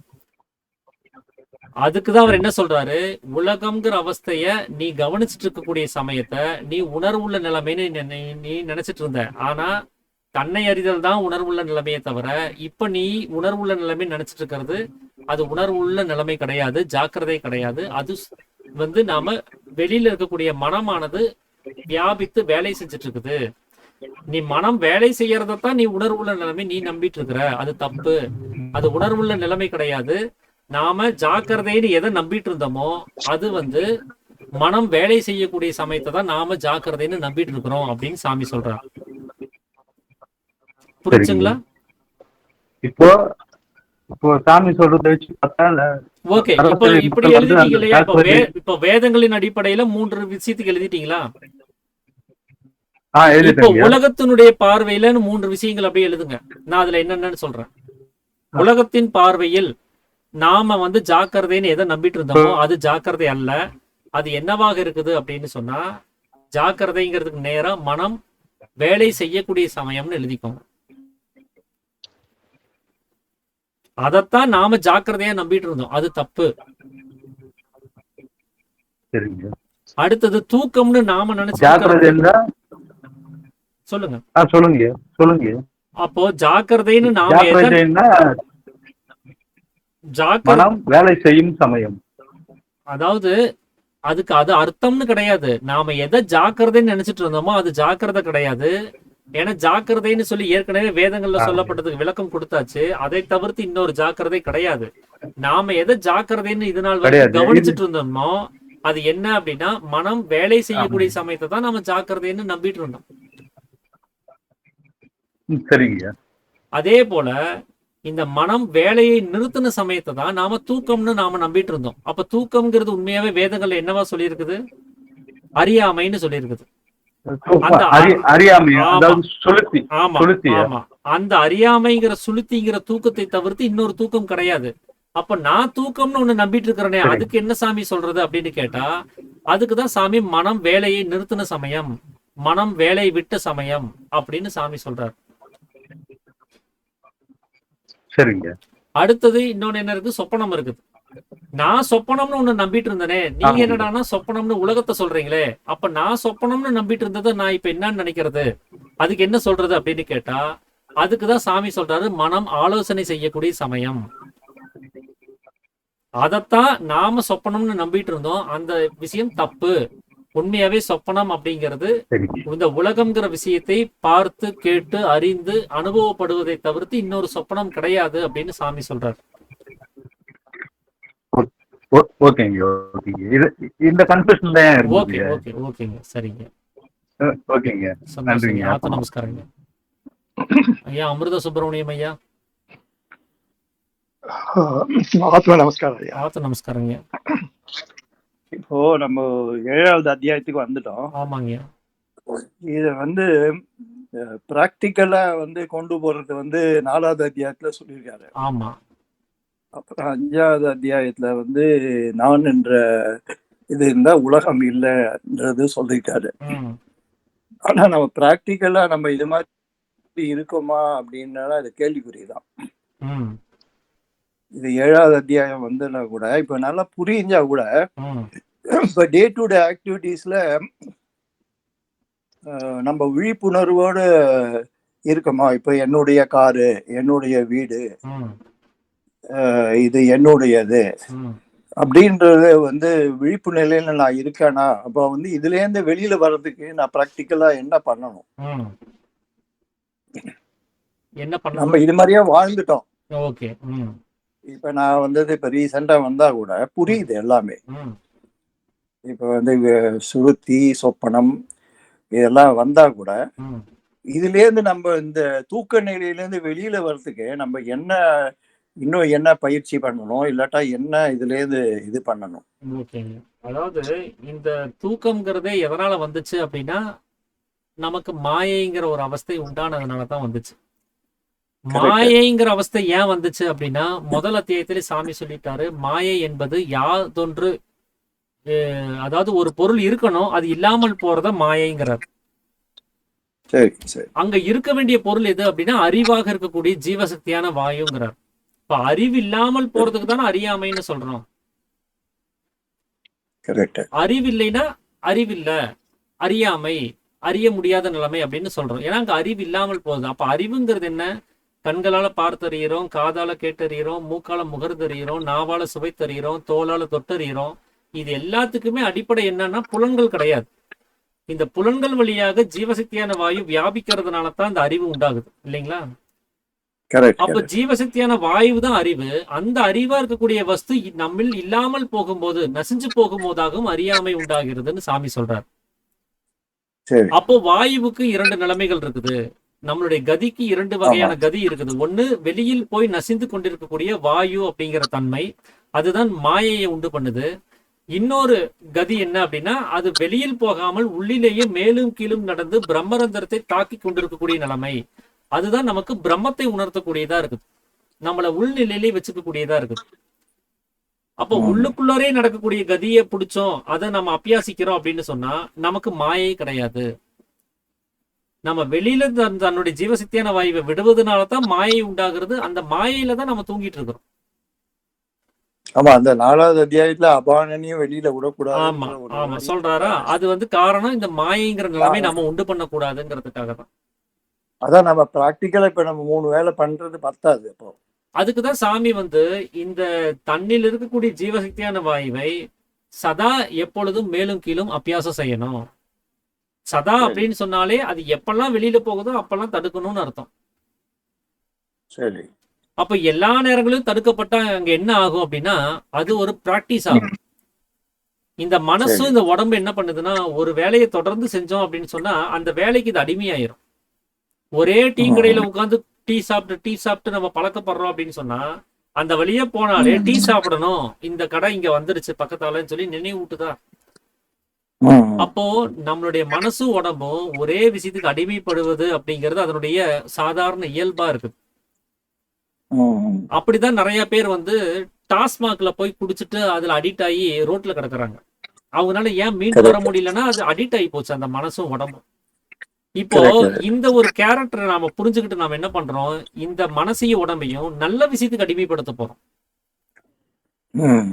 அப்போ தொடர்ந்து மேலும் கீழும் அபியாசம் செஞ்சு நமக்கு பிராக்டிஸ அப்படியே செஞ்சு நாம இந்த பிராக்டிஸ் செய்யலைன்னா நம்மளால இருக்க முடியாதுங்கிற அளவுக்கு ஒரு அடிமைத்தனத்தை இந்த உடம்புக்கும் மனசுக்கும் நம்ம கொடுக்க போறோம். அப்பதான் இந்த சுவாசமானது மாறி நிற்கும் போதுதான் நமக்கு இந்த அறியாமைங்கிற நிலைமை நீங்கும். இப்ப சதா பிராணாயமம் நான் எப்படி கரெக்டான விதத்துல எனக்கு அது இப்ப நம்ம சொல்லல, இந்த சத்சங்கத்துல சொல்லல. இப்போ நான் வந்து இயல்பா உட்காந்து ஜபம் பண்றேன் அப்படிங்கிற சமயத்துல முத்திரையெல்லாம் பிடிச்சு ஆசனத்துல உட்காந்து புருவ மத்தியத்துல வந்து நான் கவனத்தையும் பார்வையும் நிலைநிறுத்தி அசையாம உட்காந்து அப்படியே பிராக்டிஸ் பண்றேன் இல்லைங்களா? இதே பிராக்டிஸ நான் ஒரு புக்கு படிக்கும் போதோ, நடந்து போகும் போதோ, டிராவல்ல இருக்கும் போதோ, இந்த ஆசனங்களும் முத்திரைகளும் நோக்கங்களும் எதுவுமே இல்லாம வெறுமனே மேலும் கீழும் கதியை மட்டும் அபியாசம் பண்றேன் அப்படின்னு சொன்னா நம்மளால சுவாசத்தை மட்டும் மாத்தி அமைக்கிறதுக்கான முயற்சியானது நடந்துகிட்டே இருக்கும். அது இப்ப நாம டெய்லி 1 மணி நேரம் ஜபம் பண்றதுக்கு முன்னாடி நம்ம அதைத்தான் செய்யறோம். 3/4 மணி நேரம் சுவாசத்தை மாத்தி அமைக்கிறதுக்கு முயற்சி பண்றோம். அந்த முயற்சி எந்த அளவுக்கு தீவிரமா இருந்துச்சோ அதுக்கான பலனா நமக்கு ஒரு 1/4 மணி நேரம் நிஷ்டைங்கிறது கிடைக்குது. நீங்க அந்த 3/4 மணி நேரம் சரியா பண்ணலைன்னா அந்த 1/4 மணி நேரம் நிஷ்டையும் கிடைக்காது. அது கரெக்ட் தான். அப்போ 3/4 மணி நேரம் செஞ்ச வேலைக்கான கூலியா நமக்கு அந்த 1/4 மணி நேரம் நிஷ்டை கிடைச்சிருக்குது இல்லைங்களா? இப்ப நான் அதை மாத்தி அமைக்கிற அந்த 3/4 மணி நேரம் வேலைய நான் காலையில எந்திரிச்சதுல இருந்து சாயங்காலம் வரைக்கும் இடைவிடாம என்னால செய்ய முடிஞ்சது அப்படின்னு சொன்னா என்னுடைய நிஷ்டையினுடைய அந்த கூலியினுடைய அளவு எவ்வளவா இருக்கும் நினைச்சு பாருங்க. நாம ஜபம் பண்ணலாம்னு சொல்லி உட்கார்ந்தாலே நம்ம நேரம் நிஷ்டைக்குள்ளதான் போவோம். அப்போ 1 மணி நேரம் ஒதுக்குனாலும் 1 மணி நேரம் நிஷ்டையா தான் இருக்கும். ஆமா நாம எவ்வளவு நேரம் ஜெபம் பண்றோங்கிறது முக்கியம் இல்ல, எவ்வளவு நேரம் நிஷ்டையில இருக்கிறோங்கிறது தான் இங்க முக்கியம். ஏன்னா நிஷ்டையில தான் நமக்கு அனுபவம் வருது, நாம யாருங்கிறது தெரிஞ்சுக்க முடியும். அந்த நிஷ்டையில தான் ஆமா நாம இந்த உலகத்தை மறந்துருக்கிறோம். ஆமா அப்ப நம்ம மறிக்க படிக்கிறது எங்க அப்படின்னா நிஷ்டைக்குள்ளாரதானே தவிர நம்ம வெறுமனே மேலும் கீழும் கதி அபியாசம் பண்றதுல கிடையாது. இந்த மேலும் கீழும் கதி அபியாசம் பண்றது நாம நிஷ்டைக்குள்ள போகணுங்கிறதுக்காக தான். அது ஒரு பேஸ் ஆமா, அது ஒரு பேசிக். அதுல இருந்து தான் நம்ம உள்ளுக்குள்ளார போக வேண்டிய நிலைமைங்கிறது ஏற்படுது. அதுக்குதான் சாமி ஆமா என்ன சொல்றாருன்னா, இந்த மாயையை வெல்லணும் அப்படின்னு சொன்னா நேரம் கிடைக்கும் போது மட்டும் உட்கார்ந்து 1 மணி நேரமோ 2 மணி நேரமோ ஜெபம் பண்ணா பத்தாது. அதனால நமக்கு இங்க பலன் உண்டாகிறது இல்ல. ஆனா எல்லா நேரமும் பண்ணும்போது தான் கிடைக்குது. ஏன்னா நாம 24 மணி நேரத்துல ஒரு 8 மணி நேரம் எப்படி தூக்கத்துல உள்ளாரதான் இருக்கிறோம், ஆமா மீதி 16 மணி நேரமும் வெளியில இருக்கிறோம். அந்த 16 மணி நேரத்துல நம்ம வெளியில தன்னுடைய சக்தியை செலவு பண்ணி அதை பதிவு பண்ணி எவ்வளோ டேட்டாஸை உள்ள கலெக்ட் பண்ணி வச்சிருக்கிறோமோ அந்த அளவுக்கு நமக்கு ஆபத்து இருக்குதுன்னு அர்த்தம். அந்த அளவுக்கு நாம ஆமா ஆமா பந்தத்துல நம்ம ஒரு அட்டாச்மெண்டா இருக்கிறோம்னு அர்த்தம். நாம ஆமா பந்தத்திலிருந்து விடுதலை ஆகணும்னு நினைக்கிறோம், ஆனா அந்த பழகி இருக்கு பிடிச்சுக்கிட்டே பந்தமே என்ன விட்டுரு, நான் இதுல இருந்து விடுதலை ஆகணும்னு சொல்லி கதறிட்டே இருக்கிறோம். ஆமா ஆமா அப்ப அதுக்குதான் சாமி என்ன சொல்றாருன்னா, நாம தான் இந்த பலகையை விடணும், அதுக்கான முயற்சி நாம தான் செய்யணும். எப்பெல்லாம் செய்யணும்னா எப்பெல்லாம் இந்த பலகையை நம்மளை பிடிச்சிட்டு இருக்கோ அப்பெல்லாம் செய்யணும். எல்லாமே ஆமா பலகைன்ட்டாரு. அம்மா அப்பா குழந்தைங்க நம்முடைய தொழில் சொத்து சுகம் வெளியில காணக்கூடிய அத்தனையுமே நம்முடைய பலகைகள் தான் அப்படிங்கிறார். அத்தனையுமே நம்மளுடைய கைவல்யத்துக்கு போறதுக்கு தடையா இருக்கக்கூடியதுதாங்கிறார். அப்ப பிராக்டிக்கலா இருந்தாதான் தியரி வந்து நம்மளுக்கு இதாகும். இல்ல, இதுல பிராக்டிக்கலுக்கு போறதுக்கு முன்னாடி நாம ஓரளவுக்காவது தியரியை தெரிஞ்சு வச்சிருக்கணும். இப்ப இதெல்லாம் படிக்க போய் தானே நமக்கு உலகம்ங்கிறது என்ன நிலைமையில இருக்குது, எவ்வளவு ஆபத்தா இருக்குது, இதுல இந்த பலகைகள்லாம் நமக்கு எவ்வளவு இடைஞ்சல்களை கொடுக்குதுன்னு ஓரளவுக்கு தெரிஞ்சுக்கிட்டு தான் நம்ம அதான் பண்றோம். இதுல வந்து இப்போ நான் வந்து ஒரு 4வது அத்தியாயம் 5வது அத்தியாயம் 6 7 வரும்போது ம், இந்த பேசிக் வந்து என்னன்னு புரிஞ்சா கூட ம்.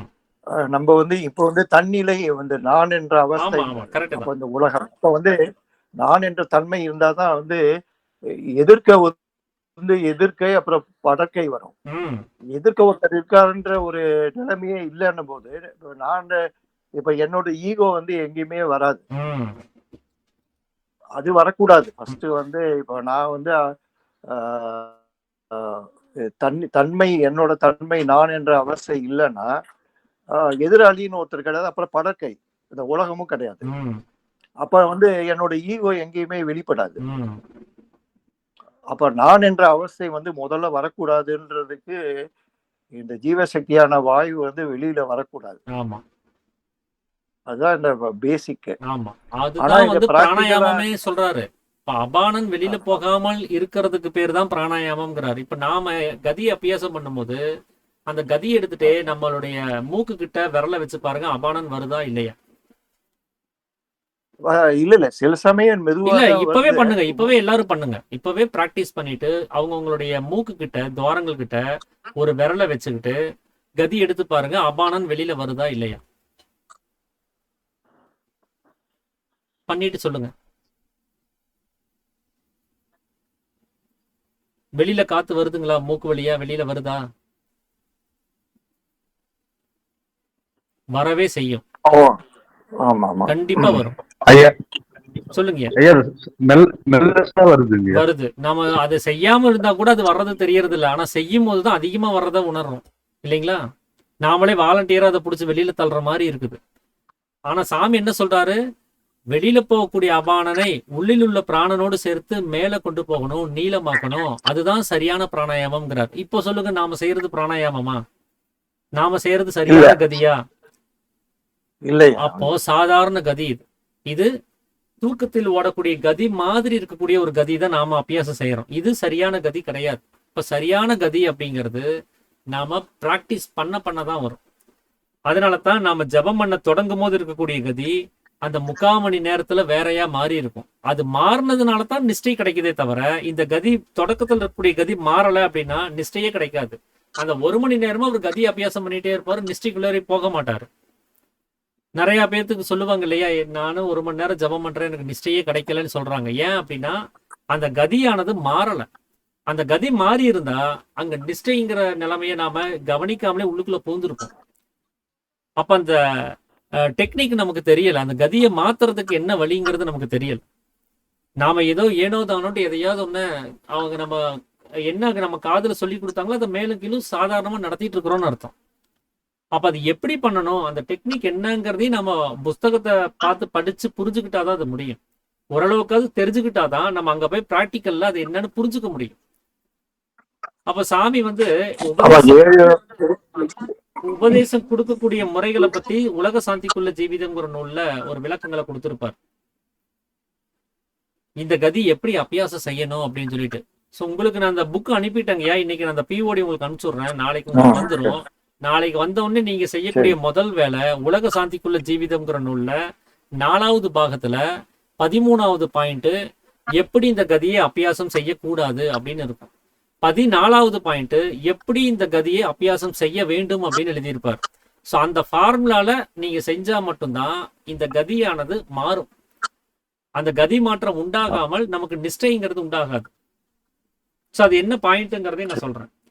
எப்பொழுதும் சப்தமாகவோ இல்ல ரொம்ப அதிகமான அழுத்தத்துடனோ கோஷ்டி சேஷ்டைகளுடனோ இந்த கதியை அபியாசம் செய்யக்கூடாது அப்படின்னு 13வது பாயிண்ட்ல சொல்லியிருப்பாரு. 14வது பாயிண்ட்ல எப்பொழுதும் வினயமாகவும் மேலும் கீழும் சமமாகவும் கூடுமான வரையில் நீளமாகவும் இடையிடையே நிறுத்தாமலும் அப்படிதான் இந்த கதியை அபியாசம் செய்யணும்னு சொல்லியிருப்பார். ஸோ இந்த பாயிண்ட் என்னங்கிறத நம்ம பிராக்டிக்கலா அதை நம்ம உணரணும். நீளமா பண்ணணும்னு சொல்றாரு, எப்படி செஞ்சா நீளமா வரும். சமமா செய்யணும்னு சொல்றாரு, எப்படி இந்த சமநிலையை நான் கொண்டு வர்றது. இடையிடையே நிறுத்தாம செய்யணும்னு சொல்றாரு, எதுக்காக இந்த நிறுத்தாம செய்ய சொல்றாரு. இதெல்லாமே நமக்கு பிராக்டிக்கலா அது வரதான் நமக்கு அந்த தெளிவு கிடைக்கும். ஸோ இந்த ஃபார்முலால செய்யாம நாம ஏனோ தானோன்ட்டு மேலே கீழே ரொம்ப சாட்டா சப்தமா அதிகமான அழுத்தத்தோட செஞ்சோம் அப்படின்னு சொன்னா, இப்ப நமக்கெல்லாம் வெளியில வந்துச்சுன்னு சொன்னீங்க இல்லைங்களா சுவாசம், இதே மாதிரிதான் அந்த 1 மணி நேர ஜபத்துலயும் வெளியில வந்துட்டே இருக்கும். அபானனை நம்மளால நிறுத்த முடியாத சூழல்ல தான் இருக்கும். அபானனை தடுத்து நிறுத்தல அப்படின்னு சொன்னா அது சரியான பிராணாயாமமே கிடையாது. அப்படிங்கிறப்போ நிஷ்டை எப்படி கிடைக்கும்? சரியான பிராணாயாமமே பண்ணலன்னு சொன்னா நாம அங்க பலனை எதிர்பார்க்க முடியாது இல்லைங்களா? ஆமா, அது 4வது அத்தியாயத்தையும் சொல்றாரு. அப்புறம் நடவடிக்கை கிரமங்கள்லயும் சொல்றாரு. ஆமா ஆமா. சோ இந்த மாதிரி இந்த புஸ்தகம் 44வது பேஜ்ல 7 துவாரங்களில் வழியா வெளியில வரக்கூடாதுன்னே சொல்றாரு. ஆமா ஆமா. அப்ப 7 துவாரங்களில் வந்தாதான் நம்மளோட ஜீவசக்தி அந்த இது சுக்கிலமும் விரையாது. கரெக்டுங்களா? அந்த 7 துவாரம் என்னன்னு சொல்லுங்க. 7 துவாரங்கள் என்னென்ன? 2 கண்ணு, 2 மூக்கு, காது, வாய். அப்ப 2 கரெக்ட் தான். 7 துவாரங்கள் வழியாவும் வெளியில வரக்கூடாது சொன்னது கரெக்ட் தான். அப்ப காது வழியா, மூக்கு வழியா, வாய் வழியா வரக்கூடாது. அப்ப வாய் நம்ம மௌனத்துலதான் இருக்கணும். அப்போ உள்நாக்கு உள்ள நம்ம உள்ள வச்சு எப்போதும் கவனம் இருந்ததுனாலே அது ஒரு நம்ம விழிப்பு நிலையில இருக்கலாம்ல. ஆமா. அவரு வள்ளல் பெருமான் என்ன சொல்றாருன்னா, எப்போதும் சிற்சபையின் கண் கவனம் வைக்கின்றார். உள்நாக்கு தான் அவர் சொல்றாரு. கண் புருவ பூட்டுன்னு இந்த சித்த வித்தை புக்ல பின்னாடி எழுதிருக்கு. ஆமா ஆமா ஆமா. லாஸ்ட் பாட்டு வள்ளலார் பாட்டு தான். அந்த கண்புருவ பூட்டு நிறைய சித்த வித்தை நம்ம புக்ல இந்த கிருஷ்ணரோட இது அதெல்லாம் எழுதியிருக்காங்க. அது ஒரு 4 ஸ்லோகம் எழுதியிருக்கேன், 4-5. அதுல லாஸ்ட் கண்புருவ பூட்டுன்னு சொல்லுவாரு. கண்டு நறு நாட்டு அப்படின்னு சொல்லுவாரு. அன்னை அன்னை திரியோதகை அன்னை மாயை விலகினால்ன்ற ஒரு இதுலயும் பாடுவாரு. சுத்த சிவ நிலைன்னு ஒரு பாட்டு இருக்கு. ஐயா,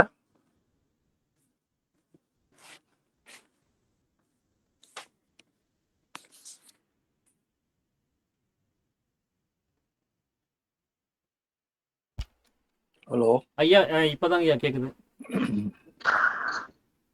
ஐயா கேக்குதுங்களா?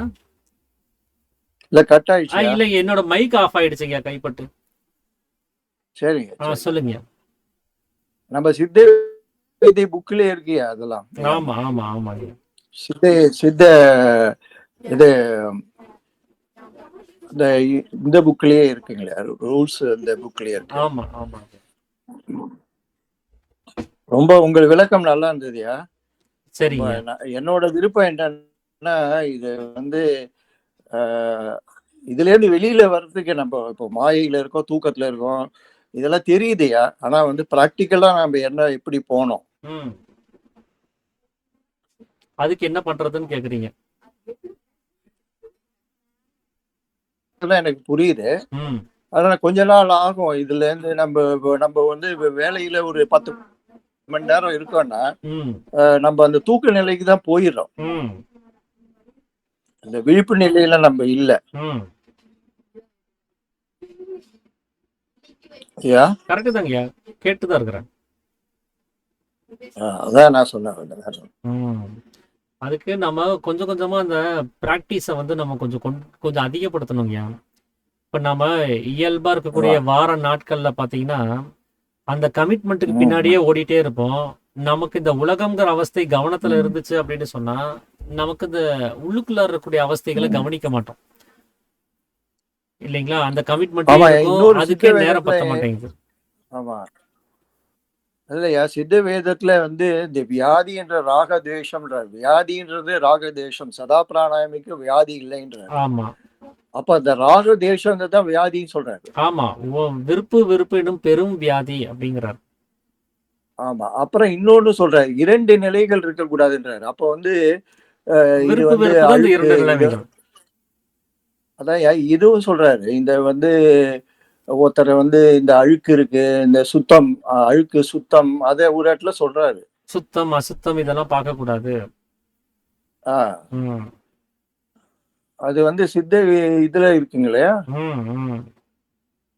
அதான் 2-3 இடத்துல பார்த்தேன். அப்போ வந்து 2 நிலைமை இருக்காது. அப்போ வந்து இரவு பகல், இப்ப நீங்க சொன்னீங்களே காலம் கடந்த நிலையில இருக்கணும்.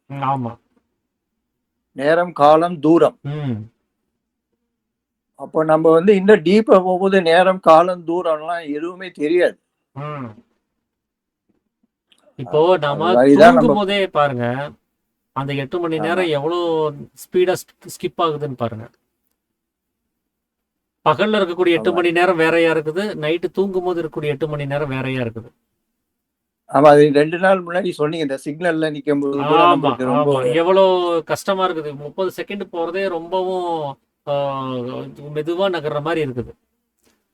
ஆனா நமக்கு பிடிச்ச ஒரு புஸ்தகம் படிக்கும் போதோ இல்ல ஒரு பிடிச்ச ஒரு படம் பார்க்கும் போதோ எவ்வளவோ 30 செகண்ட் அதுக்குள்ளார இருக்கும். ஆனா அது இவ்வளவு தூரமா இருக்கிறது இல்ல.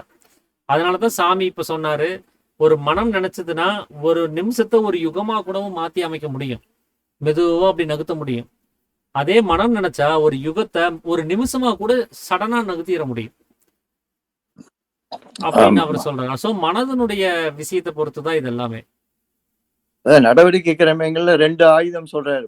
ஆமா ஆமா, அது 2 ஆயுதம் நம்ம 2 ஆயுதம் நம்ம எப்போதும் இருக்கணும் நம்ம கிட்ட.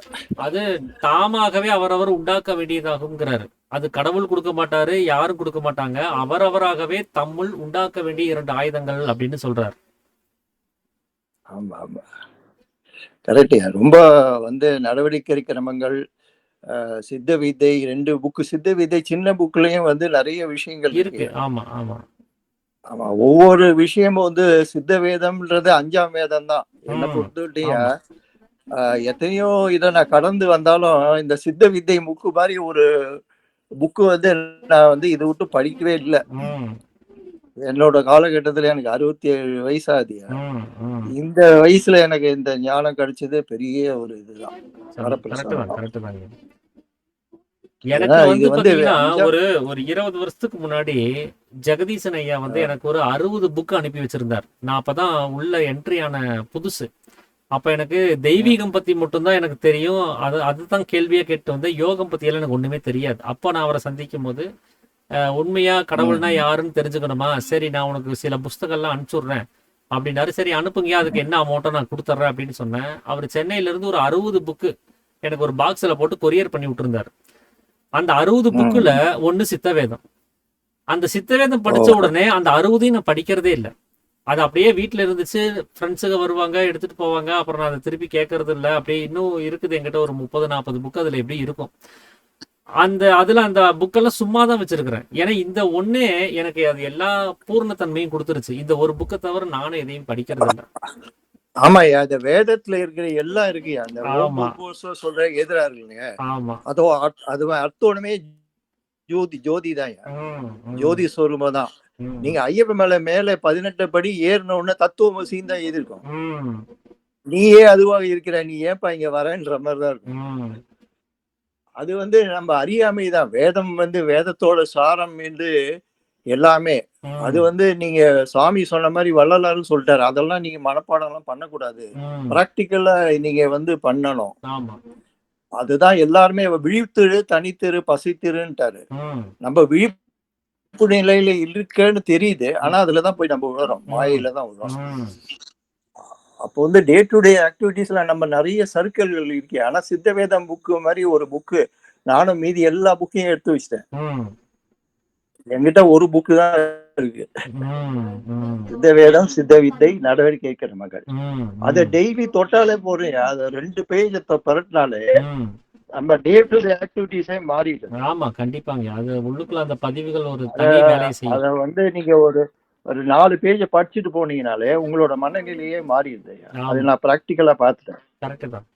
நான் அது என்னோட அனுபவ உண்மை அது. ம், ம். அதனால என்னோட சோ அதுக்காக தான் இந்த சத்சங்கமே நாங்க தொடங்குனது. எல்லாருமே புஸ்தகத்தை ஆமா பிரட்டி படிக்கணும். அதுல என்ன படிச்சுக்கிட்டோமோ அதை இங்க வந்து பகிர்ந்துக்கணும் அப்படிங்கிறதுக்கான நோக்கத்துல தான் இது ஆரம்பிச்சது. கடைசியில என்னன்னா இது ஒரு கிளாஸ் ரூம் ஆமா. மாதிரி, ஒரு லெக்சர் எடுக்கிற மாதிரி மாறி போச்சு அது. யாரும் பேசாததுனால இதை இல்லையா, பேசுறதுக்கான ஆமா வாய்ப்புகள் எல்லாரும் எடுத்துக்கிட்டீங்கன்னு சொன்னா இங்க ஒரு அரை மணி நேரம் உட்காந்து லெக்சர் எடுக்கிற வேலையும் இருக்காது. நானும் இன்னைக்கு என்ன சொல்லணும்னு நினைக்கிறேனோ அதை நான் ஒரு 10 நிமிஷத்துல பேசிட்டு நானும் நிறுத்தி இருப்பேன். வேற யாரும் இல்ல, நிறைய பேருக்கு பேசாததுனால நிறைய நான் அதை சந்தேகம் இழுத்துட்டு இருக்கு. போயிட்டு இருக்கிறேன். இல்ல, நிறைய சந்தேகங்கள் இருக்கு. ம் இப்போ நான் முதல்ல படிக்கிறதுக்கும் இப்ப படிக்கிறதுக்கும் நிறைய வித்தியாசங்கள் இருக்கு. கண்டிப்பா, கண்டிப்பா. இன்னொன்னு, நீங்க நான் அதைய இன்னமும் நீங்க வருஷ கணக்குல உட்காந்து படிச்சுட்டே இருந்தீங்கன்னா நமக்கு உள்ளார அந்த அனுபவ மாற்றம் வர வர இங்க வந்து பாத்தீங்கன்னா புரிதல் மாற்றமும் மாறிட்டே இருக்கும். புரிஞ்சுக்கிற ஆமா தன்மையே இங்க மாறி போயிடும். எவ்வளவு ஆழமா அதை நம்ம கவனிக்கிறதுங்கிறதே இங்க மாறி போயிடும். ஆமா அப்போ இதை வச்சு நாம உள்ளுக்குள்ளார எந்த அளவுக்கு இன்னர் வேலை எவ்வளவு டெப்தா உள்ள போயிருக்கோங்கிறதவே நம்ம கம்பேர் பண்ணி புரிஞ்சுக்க முடியும். ஆனா 10 வருஷத்துக்கு முன்னாடி நாம இந்த அத்தியாயத்தை இப்படிதான் புரிஞ்சு வச்சிருந்தோம், இந்த ஸ்டேட்மெண்ட்டை இப்படிதான் புரிஞ்சு வச்சிருந்தோம். ஆனா இப்போ இந்த டெப்த் நமக்கு கண்ணுக்கு படுது அப்படின்னா அப்ப நாம உள்ளுக்குள்ளார டெப்த்துக்கு போயிருக்கிறோம் அப்படிங்கறத புரிஞ்சுக்க முடியும்.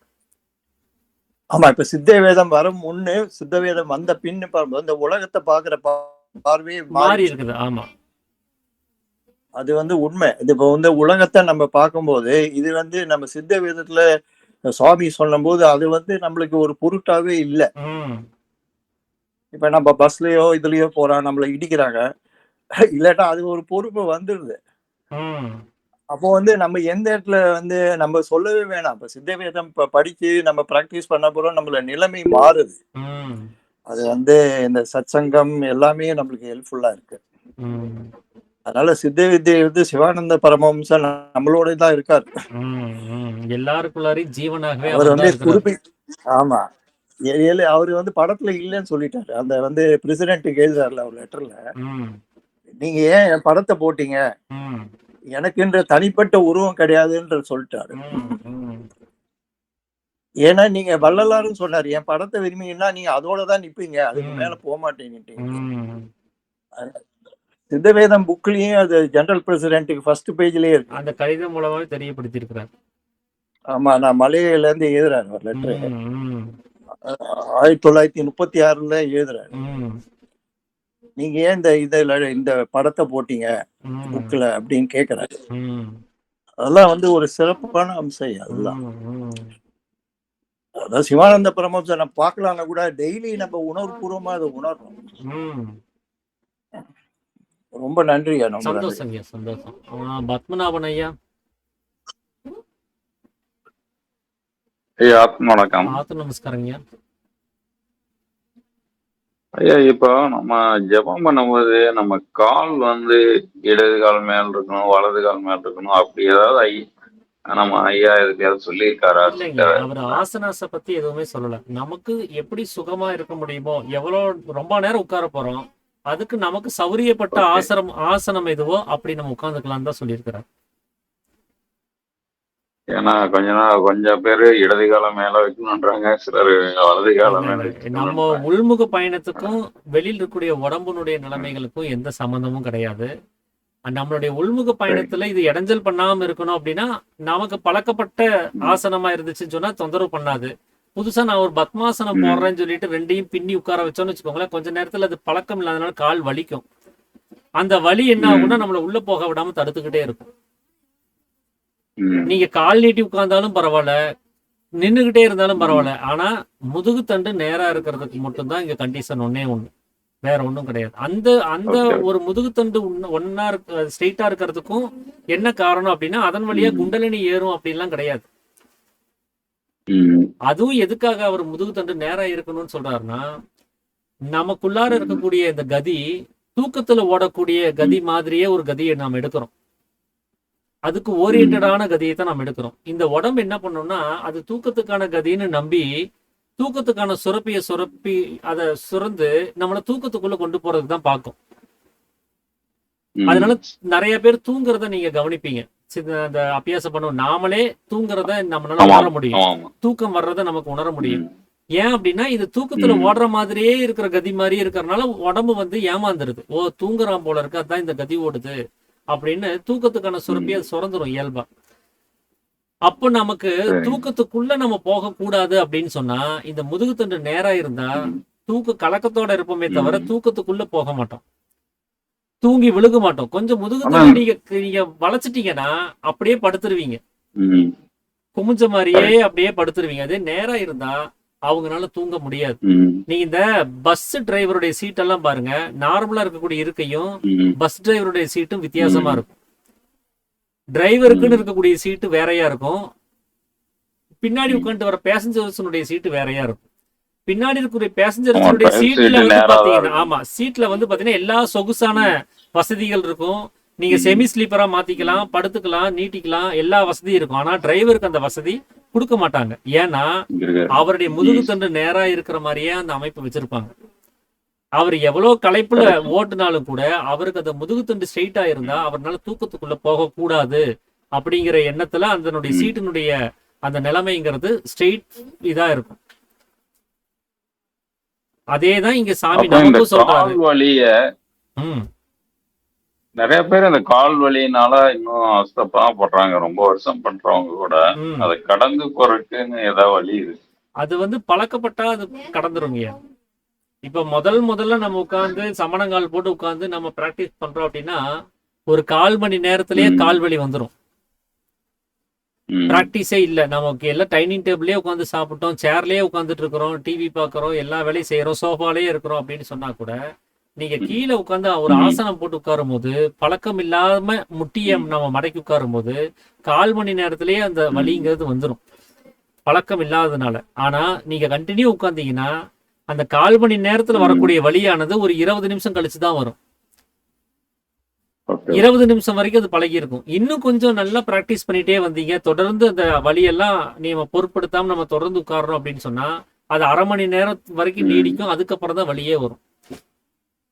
ம். ஒருவேளை வலி வந்தா என்ன பண்றது அப்படின்னா, வலியோடயே உட்காரலாமான்னு கேட்டா வேண்டாம். ஏன்னா அப்பவும் உள்ளுக்குள்ள போக முடியாது. ம். அப்ப என்ன பண்ணா காலை மாத்தி போட்டுக்கோங்க. ஆமா. 1/2 மணி நேரத்துக்கு சரி, கழிச்சு சரி. கால் வலிக்குதா, காலை மாத்தி போட்டுட்டு பேசாம உட்காருங்க. இன்னொரு 1/2 மணி நேரம் நமக்கு கிடைக்கும். டிஸ்டர்ப் இல்லாத ஒரு 1/2 மணி நேரம் கிடைக்கும். அதுல முயற்சி பண்ணலாம். திரும்பவும் ஓகே. வலிக்குதா, நேரம் இருக்குதா, மறுபடியும் காலை மாத்தி போடுங்க. இன்னொரு 1/2 மணி நேரம் நமக்கு எக்ஸ்ட்ரா கிடைக்கும். டிஸ்டர்ப் இல்லாம பேசாம ஜெபம் பண்ணலாம். ம். ஸோ இந்த காலை மாத்தி போடுறதுல எந்த தப்பும் கிடையாது.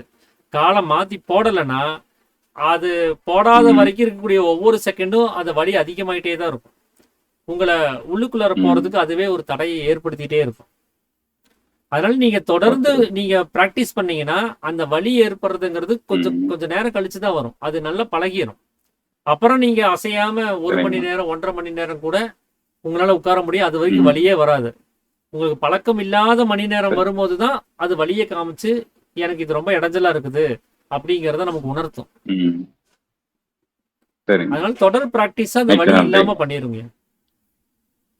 ஓகே. ரொம்ப நன்றிங்க. சந்தோஷம், ஆத்மா. சந்தோஷம். அப்புறம் இடையில வந்து ஐயா ஆத்ம நமஸ்காரம். சுபத்ராமா ஒரு தடவை ஹேண்ட் ரைஸ் பண்ணாங்க. சுபத்ராமா ஏதாவது பேச விரும்புறீங்களா? சுபத்ராமா, உங்க மைக் ஆஃப்ல இருக்குது. சரி, அம்மா வரட்டும். வந்துட்டாங்க. சுபத்ராமா சொல்லுங்க. ஹேண்ட் ரைஸ் பண்ணியிருக்கிறீங்க, ஆனா மைக் ஆன் பண்ணல நீங்க. அம்மா சொல்லுங்கம்மா. ஆத்ம நமஸ்காரம். ஆத்ம நமஸ்காரம். அம்மா சொல்லுங்கம்மா, கேக்குது. அது எனக்கு டவுட் இருந்தது. அந்த சொப்ன தூக்கம்ங்கிற நிலைமைய பத்தி கேட்கலாம். அதுக்குள்ள நீங்க அடுத்தடுத்து ஆமா, சொல்லும் போது அது கிளியரா இருக்கும். கிளியர் ஆயிருச்சு. Okay, okay, okay. சௌந்தர்யம்மா, நீங்க சொல்லுங்க. ஐயா நம்ம இந்த தவம் பண்ணும்போது வர வலி இருக்குல்லங்க ஐயா, ஆமா, ஒரு சிலருக்கு இயற்கையாவே உட்கார்ந்து பழக்கம் இல்லாததால அந்த வலி வருது. சரி. இன்னொன்னு என்னன்னா, மனசு உட்கார வச்சு நம்ம பழக்கப்படுத்தவே இல்ல. இப்ப மனச திடீர்னு உட்கார வைக்கும் போது அது என்ன பண்ணுது அப்படின்னா, உட்கார முடியல அதால. சோ அப்ப ஏதாவது ஒரு வலிய, ஒரு அரிப்பு, ஏதோ ஒரு டிஸ்டர்பன்ஸ கிரியேட் பண்ணி உட்கார விடாம பண்றதுக்கு உண்டான வேலைகள் எல்லாம் இந்த மனசு பாக்குதுங்கய்யா. மனசு சோ இது எப்படி சரியாகும்? மனசு பாக்குதுங்கிறத விட அது அகங்காரம் செய்யுதுன்னு சொல்லலாம். அகங்காரம் செய்யுதுங்கய்யா. அகங்காரம் தானே இந்த ஜடம்ங்கிறது. ஆமாங்க. இப்போ நம்ம உடம்புல வந்து ஒரு வலி வந்துருச்சுன்னு சொன்னா உடனே அங்க வலிக்கான அந்த சுரப்பிகள் சுரக்கப்பட்டு அங்க ஒரு வலிங்கிற ஒரு உணர்வை ஏற்படுத்துது. அப்படின்னா எதுக்காக அப்படின்னா, எங்கேயோ கவனிச்சுட்டு கூடிய மனச இங்க ஒரு வலி வந்திருக்குது, அப்படி இங்க ஒரு அடிபட்டு இருக்குதுங்கிறத கவனத்துக்கு கொண்டு வர்றதுக்கு, மனசை அங்க கொண்டு வர சொல்றதுக்கு தான் அது அந்த வலி உணர்வை ஏற்படுத்துது இல்லைங்களா? இந்த உடம்பு அதான் செய்யுது. அப்போ இந்த உடம்புங்கிறது அகங்காரம். இந்த அகங்காரமானது அந்த மனசு உள்ள போகிறதுக்கு தடையா இருக்குது. அது என்ன செய்ய முடியுமோ அதெல்லாம் செய்யும். எப்படி அப்படின்னா, நாம உட்கார்ந்து பிராக்டிஸ் பண்ணலாம், மனம் இல்லாத நிலைமைக்கு போலாம், எண்ணங்கள் இல்லாத நிலைமைக்கு போலாம்னு நினைச்சிட்டு உட்காருவோம். அது உள்ளுக்குள்ள இருக்கக்கூடிய பதிவுகள் எல்லாத்தையும் ஸ்கிரீனா ஓட்ட ஆரம்பிச்சிடும். பாத்தீங்கன்னா அங்க ஒரு ஸ்கிரீன் உள்ள ஓடிட்டு இருக்கும், நாம உட்கார்ந்துட்டு இருப்போம். உள்ளுக்குள்ளார போனா இந்த உலகத்தில் நடந்த ஏதாவது சின்ன வயசுல நடந்ததோ, நாளைக்கு ஏதாவது நடக்க போறதோ, நாம் என்ன பிளான் பண்ணியிருக்கிறோமோ அதுவோ, ஒரு வீடு கட்டுற மாதிரியோ, கார் வாங்குற மாதிரி ஏதாவது ஒரு ஸ்கிரீனு முன்னாடி அதை ஓட்டி விட்டுரும். எதுக்காகனா, நீ உள்ள போகாத, வெளியில வான்னு சொல்லி அந்த மனசை நினைவூட்டுறதுக்கு. ஏன்னா இந்த மனசுக்கு நினைவூட்டுறது தான் இந்த அகங்காரத்தினுடைய வேலையை. ஒரு பொருளை பார்க்கும்போது இது இந்த பொருள் தாங்கிறத நினைவுபடுத்துற வேலையை இந்த அகங்காரத்தினுடையது. அது அந்த பதிவுகள்ல இருந்து எடுத்துட்டு வந்து நினைவுபடுத்துது. அதே தான் நம்ம மனசு உள்ள போகும்போதும் அதை தடையாவே செஞ்சுக்கிட்டே இருக்கும். ஏன் இது தடை பண்ணணும் அப்படின்னா, மனசு உள்ள போனா அகங்காரம் என்ன ஆகும் அப்படின்னா அழிய வேண்டியதா இருக்கும். அது செத்து போக வேண்டியதா இருக்கும். அகங்காரத்துக்கு வேலை இல்லாமல் போயிடும். அதனுடைய உருவாக்கத்துக்கே வழி இல்லாமல் போயிடும். அதுக்கு அது இடைஞ்சலா பண்ணிட்டு இருக்குது. ஸோ தான் செத்து போறதுக்கு அந்த அகங்காரம் வந்து அனுமதி கொடுக்கறது கிடையாது. நான் இன்னும் பந்தங்கள்ல இருக்கணும், நான் இன்னும் ஸ்தானி மானின்னு சொல்லி தன்னை பெருமையா நினைச்சுக்கணும் அப்படின்னு சொல்லிட்டு, அது இன்னமும் இங்க வாழ்றதுக்கு என்ன வழியோ அதுக்கு அந்த மனசு வெளியில இருந்தா தான் முடியும்னு சொல்லிட்டு, அந்த மனசை உள்ளுக்குள்ள போற மனசை வெளியில பிடிச்சி இழுக்கிற வேலையவே செஞ்சுட்டு இருக்குது. இதே தான் சாமி வந்து சண்டாளத்தனம், இந்த அகங்காரமானது சண்டாளத்தனம் பண்ணிட்டு இருக்குது, இந்த மனசை அதனுடைய உற்பத்தி ஸ்தானத்துக்கு போகாமல் தடுக்குது அப்படின்னு சொல்லி சொன்னார். இந்த சூத்திரனாக இருக்கக்கூடிய மனம் செய்ய வேண்டிய வேலை என்ன அப்படின்னா, பிராமண பாத சேவை செய்யணும். ஆனா அது செய்ய மாட்டேங்குது. அதனால சூத்திரன்னு சொல்லக்கூடிய அகங்காரத்துக்கு நாம கொடுக்க வேண்டிய வேலை என்ன அப்படின்னா, பிராமணனாக இருக்கக்கூடிய மனதை பாதம்னு சொல்லக்கூடிய உற்பத்தி ஸ்தானத்துக்கு போவதற்கு எத்தனிக்கணும், அதை முயற்சி செய்ய வைக்கணும். அதுதான் நாம் இந்த அகங்காரத்தை ஒரு வேலை வாங்குறதுக்கான ஒரு விஷயமா வச்சுக்கணும் அப்படின்னு தான் சாமி சொல்றாரு. அப்ப நாம அந்த அகங்காரத்தை அதுக்கு உபயோகப்படுத்தாததுனால அகங்காரம் என்ன பண்ணுது, மனசை தனக்கு தகுந்தபடி உபயோகப்படுத்திக்குது. அதுதான் அங்க நடக்குது. ஆமாங்க. இது சம்பந்தமா இன்னொரு விஷயங்க ஐயா. இப்ப நம்ம வீட்டுல உட்காந்து தனியா ஜெபம் பண்றோம் இல்லைங்களா ஐயா? அப்ப இந்த அகங்காரம் தன்னோட வேலையை அதிகமா காட்டுதுங்க ஐயா, உட்கார விடாம பண்ணுதுங்க ஐயா. அதுவே நம்ம நிலையத்துக்கு போறோம், ஒரு கூட்டு ஜபத்துக்கு போகும்போது அங்க போனா கப்பு சிப்புன்னு கம்முன்னு உட்கார்ந்துருதுங்க ஐயா. இதையும் நம்ம கண் கூட பார்க்க முடியுது ஐயா. அப்ப நம்ம வந்து இந்த ஆமா, ஆமா. ஏன்னா ஏன் எல்லாரும் அப்படின்னா இருக்கிறாங்க அங்க. ஆமா. ஏன்னா அங்க வந்து அதுக்கு ஒரு ஐயா தாமோதரன் பேசுறேங்க ஐயா. தாமோதரன் ஐயா சொல்லுங்க. ஐயா சொல்லுங்க. ஐயா இப்போ நேத்து நேத்து கொஸ்டின் ஐயா கேக்குதுங்க ஐயா. கேக்குதுங்க, கேக்குது. நபும்சகம் சொல்லிட்டு பார்த்தோம் ஐயா. ஆமா, நேத்து நபும்சகம்னு பார்த்தோங்க ஐயா. ஆமாங்க. அப்போ அதுல பாத்தீங்கன்னா ஒரு பக்கம் ஜீவன், நடுவுல மனம், ம். இன்னொரு பக்கம் வந்து நபும்சகம்ல திருநங்கை ஆமா, ஆமா. பத்தி. ம், இத பாத்தீங்கன்னா நம்ம கேம் விளையாடுவாங்க. ம். ரோப்பு 2 பக்கம் புடிச்சிக்கின்னு ஒரு எண்டு ஒரு டீம் கிட்ட இருக்கும், ஆமா. இன்னும் 2 ஒரு டீம் கிட்ட இருக்கும். ஆமா. இந்த பக்கமும் அந்த பக்கமும் மாறி மாறி வலிப்பாங்க, யார் ஜெயிக்கிறாங்கன்ற மாதிரி. ம், இப்ப நம்ம தியானத்துல உட்காரும் போது இந்த அகங்காரமானது தனக்கு அழிவு ஏற்பாடு போறக்கூடிய நிலையில வந்து ம், அதுக்கு வழி விடாம ம், இது இந்த ரோப்பு எப்படி மனசை இந்த பக்கம் வலிப்பாங்க, ம். அதன்படி வலிக்கிறது நான் யோசிக்கிறேங்க. கரெக்ட் தாங்க. நன்றிங்க. ம். அதான் இப்ப சௌந்தர்யம்மா ஐயா, இது சொல்றபடி வந்து இப்ப நம்ம தனியா உட்காந்து ஜெபம் பண்றோம் அப்படின்னு சொன்னா இந்த அகங்காரம் வேண்டான்னு தடுத்துருது, மனசை வந்து போக விடாம தடுத்துருது. ஆனா ஒரு கூட்டு ஜெபம்னு வரும்போது அங்க வந்து அது என்ன பண்ணுதுன்னா, அவன் நாம எந்திரிச்சு போனா அவன் நம்மளை என்ன நினைப்பான், என்ன ஜெபம் ஆரம்பிச்சு 10 நிமிஷத்துல எந்திரிச்சு போயிட்டான் அப்படின்னு சொல்லி நம்மளை ஏதாவது தப்பா நினைச்சுக்குவாங்களோன்னு சொல்லி அது என்ன பண்ணும், கொஞ்ச நேரம் உட்காரலாம் அப்படின்னு சொல்லி உட்கார வைக்கும். ஆனாலும் அந்த மனசை உள்ளுக்குள்ள போக விடாது. மனசுக்கு ஏதாவது ஒரு கற்பனையை செஞ்சு கொடுத்து உடம்புல வலியை ஏற்படுத்தி உடம்புல ஏதாவது ஒரு தொந்தரவுகளை ஏற்படுத்தி அதை வெளியிலேயே வச்சுக்கும். ஆனா அது வேஷம் போடுறதுக்கு மட்டும் அனுமதிக்கும். நாம ஜெபம் பண்ற மாதிரி ஸ்டெடியா உட்காந்துருக்கிற மாதிரி, அசையாம உட்காந்துருக்கிற மாதிரி, கண் பார்வையில சரியா நிறுத்தி வச்சிருக்கிற மாதிரி, இப்படி எல்லாம் ஆக்டிங்கையும் கொடுக்கறதுக்கு அந்த அகங்காரம் உதவி பண்ணிடும். ஏன்னா அங்க அகங்காரம் வந்து கிடக்கூடாது. அந்த அகங்காரத்தை யாரும் போய் அவமானப்படுத்திடக்கூடாது, என்ன இவன் இப்படி பண்ணிட்டான் அப்படின்ட்டு. ஏன்னா அவன் நல்லா ஜெபம் பண்றான் பாரு, அசையாம உட்கார்றான், ஒரு 1.5 மணி நேரம் உட்கார்ந்து எந்திரிக்கவே இல்லை அப்படின்னு சொன்னா அகங்காரத்துக்கு ஒரு பெருமை. அவன் ஒருத்தன் நம்மளை புகழ்ந்து பேசிட்டான் அப்படின்னு அந்த பெருமை அந்த அகங்காரத்துக்கு வேணும். ஆனா அதே சமயம் இந்த மனம் உள்ளுக்குள்ளார போயிடக்கூடாது அந்த 1.5 மணி நேரம். ஸோ அந்த 1.5 மணி நேரமும் அது வேஷம் போறதுக்கு என்ன வழியோ அதை செய்யுமே தவிர அப்ப கூட இந்த மனசை உள்ளுக்குள்ள போறதுக்கு அது அனுமதி கொடுக்கறது கிடையாது. அது வெளி வேஷம் போட்டு தனக்கு பெருமையை சேர்த்திக்கிறதுக்கு என்ன வழியோ அதைத்தான் அந்த அகங்காரம் செய்யும் அப்படிங்கிறது இப்ப சௌந்தர்யமா சொல்லும் போது எனக்கு அது தோணுது. ஐயா இப்ப இந்த வலி வந்ததுங்க ஆக்சுவலா எனக்கு. ரொம்ப சூப்பரா சொன்னீங்க, உண்மைதான். ஐயா நான் இது இன்னொரு விஷயத்த ஷேர் பண்ணிடுறேன். சொல்லுங்க. இப்ப எனக்கு அந்த மாதிரி தவம் பண்ணும்போது எனக்கு கால் வலி பயங்கரமா வந்துச்சுங்க ஐயா. நான் உண்மையாவே என்ன நினைச்சிட்டேன், எனக்கு உட்கார்ந்து பழக்கம் இல்லாததால தான் கால் வலி வருது அப்படின்னு நினைச்சிட்டேங்க ஐயா. ஆனா நிலையத்துக்கு போனா 2 மணி நேரம் கம்முனே தாங்க ஐயா உட்கார்ந்துருக்கேன், எந்த கால் வலியும் இல்ல. சோ அப்ப நம்ம தனியா தவம் பண்ணக்குள்ளதான் இந்த சேட்டெல்லாம் நடக்குது அப்படின்றது தெரிஞ்சுதுங்க ஐயா. இந்த வலிக்கு காரணம் தெரியாம நான் என்ன பண்ணேன், இந்த வலியை போறதுக்காக எக்ஸசைஸ், ட்ரீட்மெண்ட் அந்த மாதிரி எல்லாம் நிறைய எடுக்க ஆரம்பிச்சிட்டாங்க ஐயா. அப்புறம் தான் அந்த ஓஷோவோட புத்தகம் ஒண்ணு, உள்முகமாய் ஒரு பயணம்னு சொல்லிட்டு அந்த புத்தகம் படிச்சாங்க ஐயா. அப்பதான் அவர் சொல்லுவாரு, இது வரைக்கும் நம்ம வெளிமுகமாகவே இருந்துட்டோம், உள்முகமா நம்ம திரும்பும் போது அது அதை அலோவ் பண்ணாது. அப்ப உங்களுக்கு இந்த வலி அரிக்கிறது, சொரியறது இந்த மாதிரி எல்லாமே கிரியேட் பண்ணும். சோ அப்ப அதையும் நம்ம பொருட்படுத்தாம உட்கார்ந்து உட்கார்ந்து உட்கார்ந்து உட்கார்ந்து உட்கார்ந்து பழக்கப்படுத்தினா அதுவே ஒரு கட்டத்துல இவனை ஒன்னும் பண்ண முடியல அப்படின்னு சொல்லி அடங்கி போயிரும் அப்படின்னு சொல்லியிருப்பாருங்க ஐயா. சோ அத நான் இங்க எல்லாருக்கிட்டையும் ஏன்னா இந்த வலிகள் எல்லாருக்கும் இருக்கு, ஏன் அது வலிக்குதுன்னு நமக்கு கண்டுபிடிக்க முடியல. ஆக்சுவலா நான் ட்ரீட்மெண்ட்ல இருந்தேங்க, எப்படி நான் ஜெபம் பண்றது, எனக்கு இவ்வளவு கால் வலியை வச்சுட்டு உட்காரவே முடியலன்னா எப்படி ஜெபம் பண்றது அப்படின்னு சொல்லிட்டு நிறைய எக்ஸசைஸ், ட்ரீட்மெண்ட், உடம்பு சரி குறைக்கிறது, இந்த மாதிரி நிறைய வேலைகள் எல்லாம் பண்ணங்க ஐயா. அப்பயும் பாத்தீங்கன்னா எனக்கு கால் வலி போகல. சோ அப்புறம் தான் தெரிஞ்சது இப்படிதான் ஒரு ரீசன் இருக்கு, அப்ப மனசு உள்ள அடங்க விரும்பல, சோ அதனால இவ்வளவு வேலை பாக்குது அப்படின்னு. இப்ப அதையும் நம்ம பொருட்படுத்தி உட்கார்ந்துட்டோம்னா அதுக்கப்புறம் பார்த்தா 1.5 மணி நேரம் 2 மணி நேரம் அசால்ட்டா உட்கார முடியுதுங்க ஐயா. சோ இததான் நான் ஷேர் பண்ணிக்க விரும்பினேங்க ஐயா. ஆத்ம நமஸ்காரம். சந்தோஷம். சரிங்க, அப்போ நிறைவு பண்ணிடலாங்களா?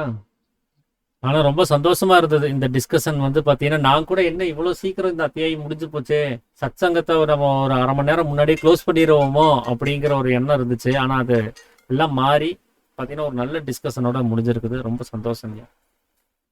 இப்ப நாளைக்கு மீதி இருக்கக்கூடிய 8ஆம் பாகத்தை நம்ம தொடர்ந்து கவனிப்போம். அனைவருக்கும் ஆத்தனம். அனைவருக்கும் ஆத்ம அனைவருக்கும் நமஸ்காரம். ஆத்ம நமஸ்காரம். ஆத்ம நமஸ்காரம் ஐயா. அனைவருக்கும் ஆத்மா நமஸ்காரம்.